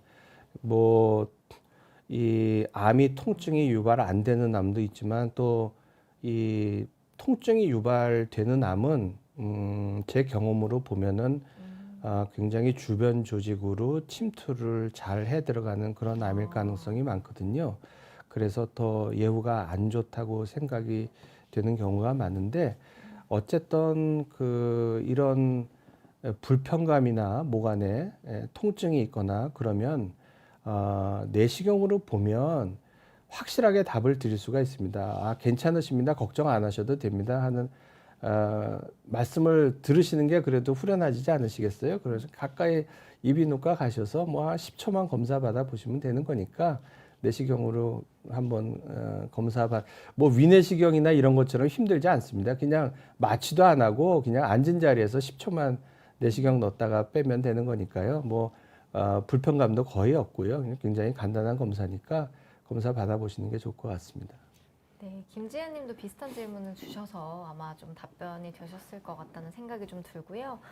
홍영수 님 질문 한번 보겠습니다. 65세입니다. 혀에 지도설이 자주 나타납니다. 이것도 혹시 연관이 있을 수 있나요? 아니면... 예, 저거는 이제 영어로 지오그래픽 텀이라 그래서 이제 혀의 지도 모양이 이렇게 자꾸 생기는 건데요. 저거는 암하고는 아무 관련이 없습니다. 예, 네. 걱정 안 하셔도 되겠습니다. 네, 예. 다행입니다. 그리고 또 확실히 증상과 관련된 질문을 주시는 분들이 좀 많은데요. 식사할 때 음식이 자주 목에 걸리는 느낌이 든다. 이런 질문 주셨는데 이것도 좀 검사가 필요한 증상인지 궁금합니다. 그것도 마찬가지로 그 후두하고 하인두 쪽에 내시경으로 보면은 간단히 이상이 있는지 없는지 알 수가 있는 거고요. 목에 자주 걸리는 느낌이 드는 거에 거의 뭐 한 90% 이상은 이제 그 위산이 역류를 해서 후두 점막이 부어서 뭐 그러는 경우가 상당히 많이 있습니다. 대부분은 괜찮으신데 하인두암 초기에도 그런 증세가 처음에 올 수가 있기 때문에 이제 100% 아니라고 말씀을 드릴 수가 없거든요. 그러니까 간단히 내시경 검사 이비인후과 가셔서 하시면은 정확하게 아실 수 있을 것 같습니다. 네. 그리고 HKYK님께서 교수님 침샘 근처 림프절을 약 3주 전에 제거를 하셨대요. 조직 검사 결과 양성인데 이후에 이제 절개 부위가 딱딱하게 부어 올랐고 주변에 목, 쇄골에 림프절이 좀 커져서 크기가 유지되고 있는데 혹시 여기에 대한 것도 좀 답변을 주실 수 있으실까요, 교수님? 예, 뭐 조직 검사 결과가 양성이라고 했으면 크게 이제 걱정하실 필요 없고요. 예, 그래서 아마 이제 악성이 의심이 돼서 조직 검사를 하신 것 같고, 그 다음에 이제 그 부위가 딱딱하게 부어 올랐고 만약에 통증이 있다고 하면 이게 이제 수술 부위에 2차적인 감염이나 염증이 동반될 수도 있기 때문에 조직 검사하신 병원 찾아가셔서 원장님 만나 뵙고 뭐 필요하시면 뭐 항생제나 소염제 같은 거를 드시는 것도 도움이 되지 않을까 그렇게 생각합니다. 예. 네, 다행히 양성이라고 하시니까. 네, 네. 네, 그리고 진우님께서는요, 왼쪽에 턱끝 귓밤 밑에 어느 날 발견할 때는 좀 통증이 있었는데 지금은 아프시진 않나 봐요. 그래서 2차 병원 가서 CT를 찍으셨는데 이게 좀 제법 혹이 크다고 하시는데 큰 병원에 가라는 좀 소견을 들으셨나 봐요. 그래서 좀 걱정이 되시는 것 같은데 혹시 의견을 좀 주시자면요. 네, 귓밤 밑에 이 덩어리가 만져지는 거는 그 대부분의 경우에는 우리가 이제 침샘 중에 이하선이라고 있거든요. 이제 이하선은 그 말 그대로 귀 밑에 있는 침샘입니다. 그래서 이제 우리 침샘 중에서 가장 큰 침샘이고요. 이제 우리 침샘이 크게 이제 이하선이라는 게 있고 턱 밑에 이제 설하선이라는 게 악하선이라는 게 있고요. 그다음에 혀 밑에 설하선이라는 게 있고 크게 세 개가 있습니다. 근데 이제 그 중에서 이하선이 제일 크죠. 근데 이하선에 종양이 생기면 이렇게 귓밤 밑에 종물이 만져지는 증상으로 가장 많이 오시게 돼요. 그러니까 아마 그럴 가능성, 이하선에 생긴 종양일 가능성이 많다고 생각이 되고요. 저거는 이제 큰 병원에 가시면 세친 검사라 그래서 초음파로 보고서 그 종양에 주사 바늘을 넣어서 세포를 주사 바늘로 꺼내서 그 세포를 가지고 이것이 암인지 아니면 양성 종양인지를 구분을 합니다. 암이건 양성 종양이건 수술을 하시는 게 좋습니다. 왜냐하면은 이하선에는 이 우리 얼굴을 움직이는 뇌에서 나오는 안면신경이라는 게 있는데 그게 실처럼 가늘게 5가닥으로 나눠져서 이하선 속으로 들어가거든요. 그래서 양성 종양이라고 하더라도 이게 자꾸 커지면 나중에 수술을 할 때 안면신경을 다칠 가능성이 좀 그만큼 높아지겠죠. 상식적으로 생각을 해도. 그러니까 조금 했을 때 바로 제거를 하는 게 좋고 또 이하선 양성 종양 중에서도 가끔은 이게 오래 가지고 계시다 보면 악성 종양으로 바뀌는 경우가 아주 드물지만 있습니다. 그래서 양성 종양이라도 이하선에 생기는 종양은 수술을 하시는 게 좋다고 말씀을 드릴 수 있을 것 같고 악성이면 물론 바로 수술을 해야죠. 근데 우선은 수술 범위가 악성하고 또 양성이 틀리기 때문에 CT도 찍고 안면신경하고 관계가 어떤지 그것도 보고 그 다음에 세포 검사를 해서 양성인지 악성인지 그것도 본 다음에 아마 주치의께서 수술 범위를 잘 결정을 해서 만약에 종양이 맞다면 수술 계획을 세워서 말씀을 해주실 것 같습니다. 네, 아주 자세한 상세하게 네. 답변을 좀 주셨습니다. 물론 이하선 네. 종양이 아닌 경우도 있습니다. 그 이제 이하선의 임파선이 염증 때문에 부어서 커져서 그렇게 만져지는 경우도 있거든요. 근데 이제 그거는 세포 검사, 아까 말씀드린 주사 바늘에서 세포 검사를 하면 금방 우리가 알 수가 있기 때문에 수술을 해야 되는 병인지 수술을 안 해도 되는 병인지 또 수술하면 어느 범위로 해야 될지를 우리가 판단을 할 수가 있습니다. 네. 네, 답변이 좀 되셨길 바라겠습니다. 그러면 이제 치료에 대한 이야기를 좀 이어가 보도록 하겠습니다. 두경부암 이제 완치율을 높이는 방법에 대해서 좀 말씀을 해주시긴 하셨는데 치료 성적을 올릴 수 있는, 그러니까 환자 입장에서 치료 성적을 올릴 수 있는 가장 중요한 포인트 좀 몇 가지를 기억했으면 하는 그런 것들이 있다면 좀 짚어주시면 좋을 것 같아요.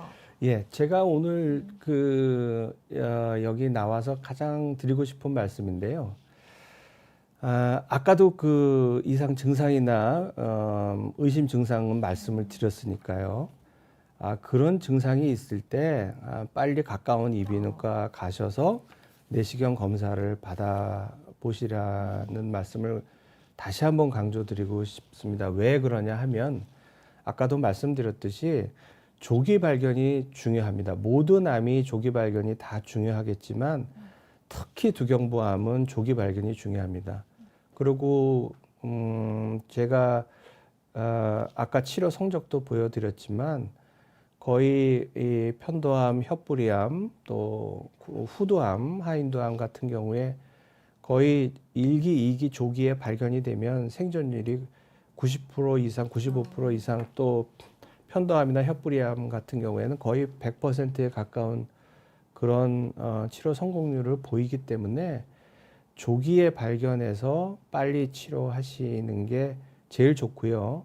또 조기에 발견하면 수술을 해도 가능하면 정상 조직을 많이 보존하기 때문에 우리가 이 두경부에 있는 후두, 인두, 구강, 설 이런 부분이 그렇게 큰 장기가 아닙니다. 그렇기 때문에 진행이 많이 된 상태에서 4cm 이상 되는 종양에서 거기서 주변의 정상 조직을 1cm, 1.5cm를 포함해서 절제를 하면 아무래도 드시거나 말씀하시거나 숨 쉬시거나 목소리 이런 내시는데 장애가 있을 수밖에 없고 그러면 사회생활을 하시는데 굉장히 지장이 많습니다. 그게 인간으로서 살아가기 위한 가장 기본적이고 중요한 기능 아니겠습니까? 그런데 조기에 발견을 하면 어떤 두경부에 있는 후두나 인두나 또는 구강, 혀나 어쨌든 50% 이상의 정상 조직만 남아 있으면 기능을 어느 정도 사회생활 하시는데 불편감이 없을 정도로 유지를 할 수가 있습니다. 그리고 저는 외과 의사니까 아무래도 암을 깨끗하게 잘 수술적으로 도려내는 게 그래도 가장 암 치료의 가능성을 높일 수 있는 방법이 아닐까 또 생각을 해서요.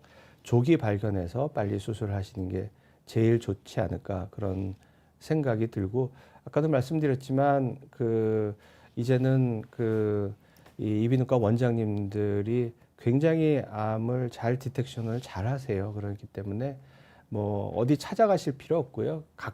댁에서 가까운 이비인후과 아무데나 가셔도 다 잘 보시니까 그런 증세가 있으실 때 바로바로 보시고 증세가 있으실 때 5번이나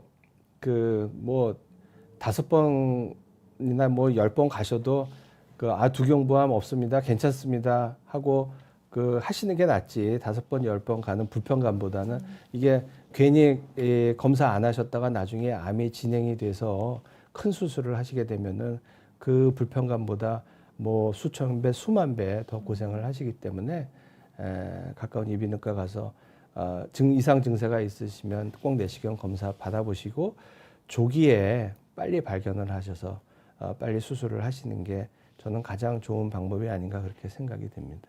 네, 조기 발견의 중요성을 네, 다시 한번 예, 특히 두경부암에서는 네, 그렇습니다. 좀 강조를 해주셨습니다. 교수님, 아무래도 이 방송을 이제 뭐 질환을 진단받으셨거나 가족분들이 나중에 검색을 해 보시는 경우도 많을 것 같아서 혹시 좀 기억에 남는 케이스 조금 소개해 주실 수 있으실까요? 뭐 너무 많죠. 뭐, 네, 너무 많죠. 뭐, 너무 많은데 아까 제가 이제 말씀드렸잖아요. 이제 뭐 첫 번째 케이스 말씀드리면 후 두경부암 로봇 수술을 제가 2008년에 이제 제일 처음 시작을 했는데 그 다음 해인가 2009년인가 2010년쯤에 이 후두하고 하인두어에 걸쳐서 있는 굉장히 이 사기암입니다.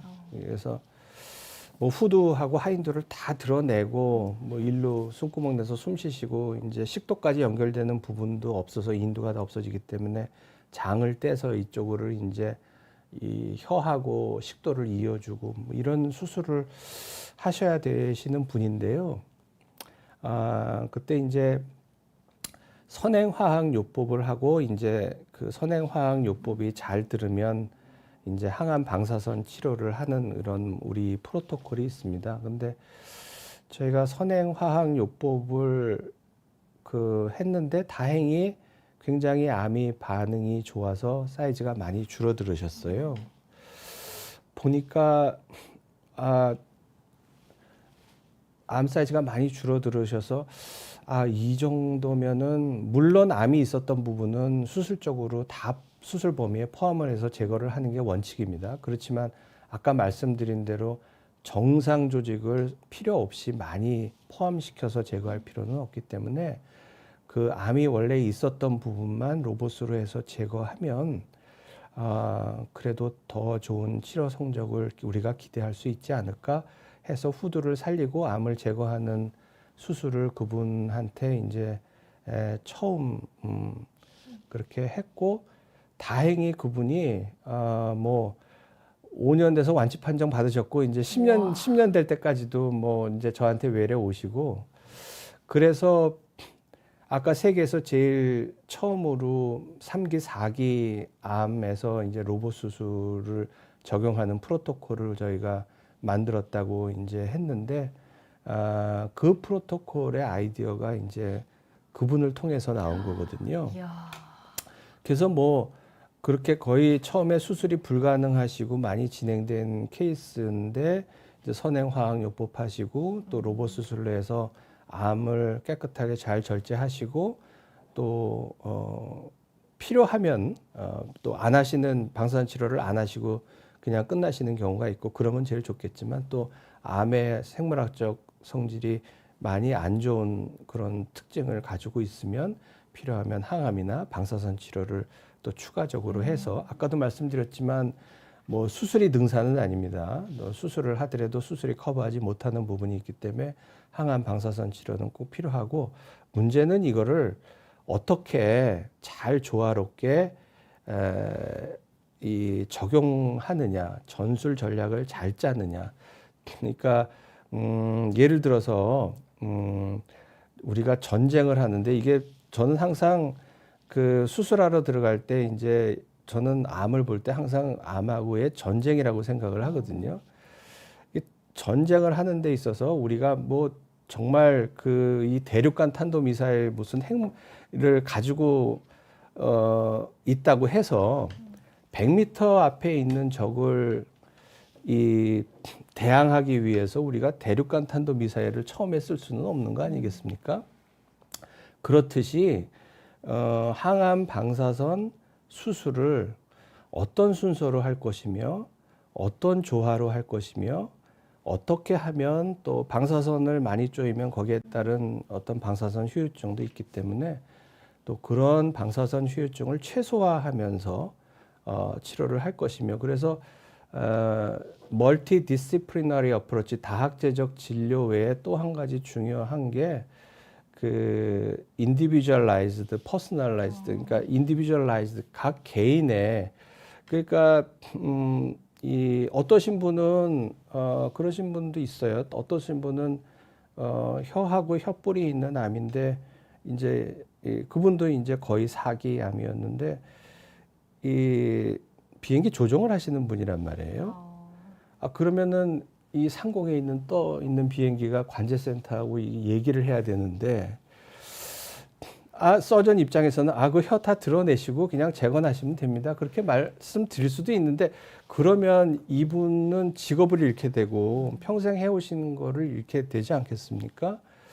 그래서 이제 그분 이제 로봇 수술을 하셔서 말씀 잘 하시고 지금 잘 치료가 되셨지만 각각 개인의 어떤 그런 이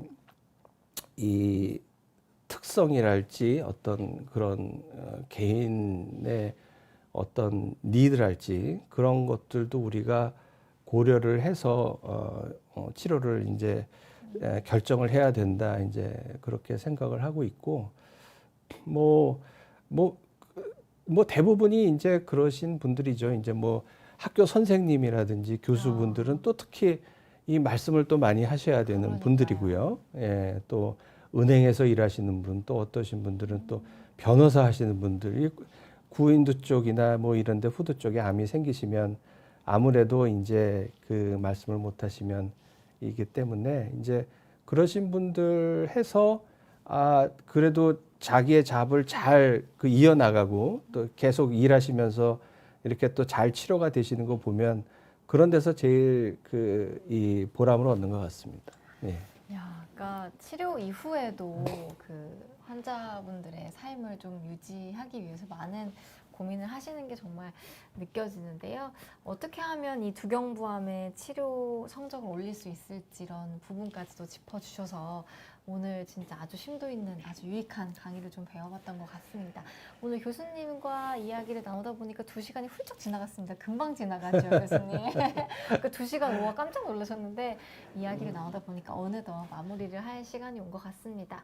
오늘 감사하다는 댓글도 많이 좀 보이고요. 심도 있는 강의 너무 좋습니다.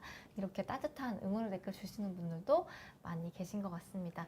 앞으로 이제 교수님께서 정말 많은 분들도 치료해 주시고 진료해 주시고 할 텐데요. 앞으로 좀 꿈이 있으시다면 어떤 게 있으실까요? 마지막 질문으로 좀 여쭙겠습니다. 예. 진행자분께서 제일 어려운 질문을 해주신 것 같은데요. 이게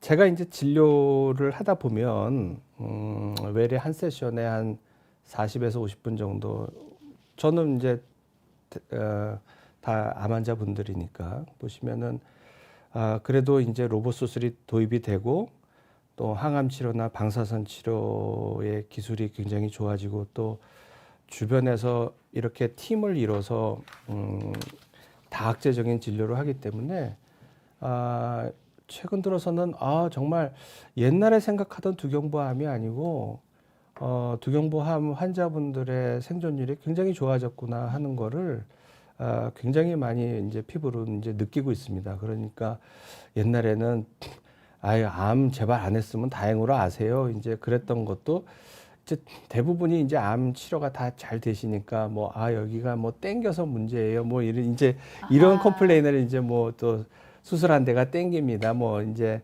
뭐 어디가 불편합니다. 뭐 이제 이런 거 이제 하실 정도로 이제 좋아졌는데 그럼에도 불구하고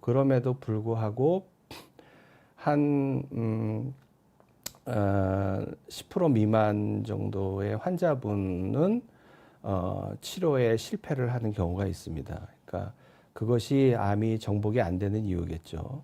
그것의 원인은 다른 장기로 전이를 한다든지 아까도 말씀드렸지만 아까 데이터를 잠깐 보여드렸지만 전이되는 게 가장 많고요. 특히 폐로 전이되는 게 가장 많고 그 다음에 이제 임파선 쪽에서 또 숨어 있다가 재발을 하는 경우도 있고요. 그리고 아주 드물게 이제 수술한 주변에서 이 수술 범위를 벗어나서 암이 숨어 있다가 수술 후에 추가적인 방사선이나 항암 치료를 했는데도 불구하고 암세포가 죽지 않고 남아서 그건 아주 드문 경우입니다만 없다고는 할 수가 없죠.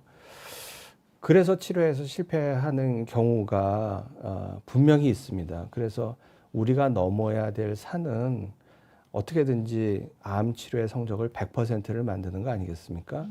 근데 암이 왜 전이가 되고 왜 방사선 치료에도 죽지 않는 암이 있고 그다음에 왜 임파선을 다 제거를 했는데도 또 다른 임파선에 또 전이가 돼서 치료의 실패의 원인이 되는지 그러한 원인을 찾는 게 그러니까 아까 말씀드렸듯이 암세포도 이 세상에 60억 인구가 있으면 얼굴이 60개 부분이 다 틀리듯이 가지고 있는 성질이 다 틀리기 때문에 그런 악성도가 높은 암세포들을 어떻게 우리가 디텍션을 해서 알 수가 있고 그다음에 그 악성도가 높아서 치료에 실패하는 그러한 부분을 어떻게 우리가 다른 방법으로 개선할 수 있는가 하는 거를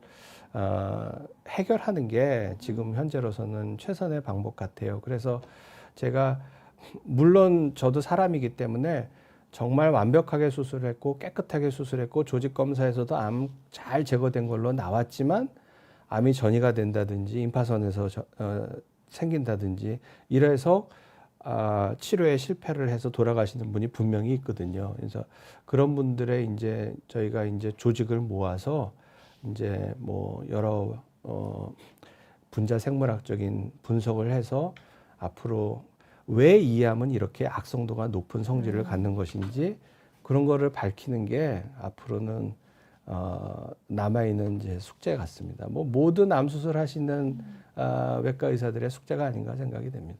그러니까요. 이렇게 열심히 연구해 주시는 교수님들이 많이 계셔서 언젠가 진짜 암이 좀 정복되는 날이 오길 바라보겠습니다. 오늘 2시간 동안 교수님과 함께 두경부암에 대해서 배워봤는데요. 오늘 정말 귀한 시간 내주신 교수님께 다시 한번 감사하다는 말씀 드리면서 오늘 인터뷰쇼 마무리해보겠습니다.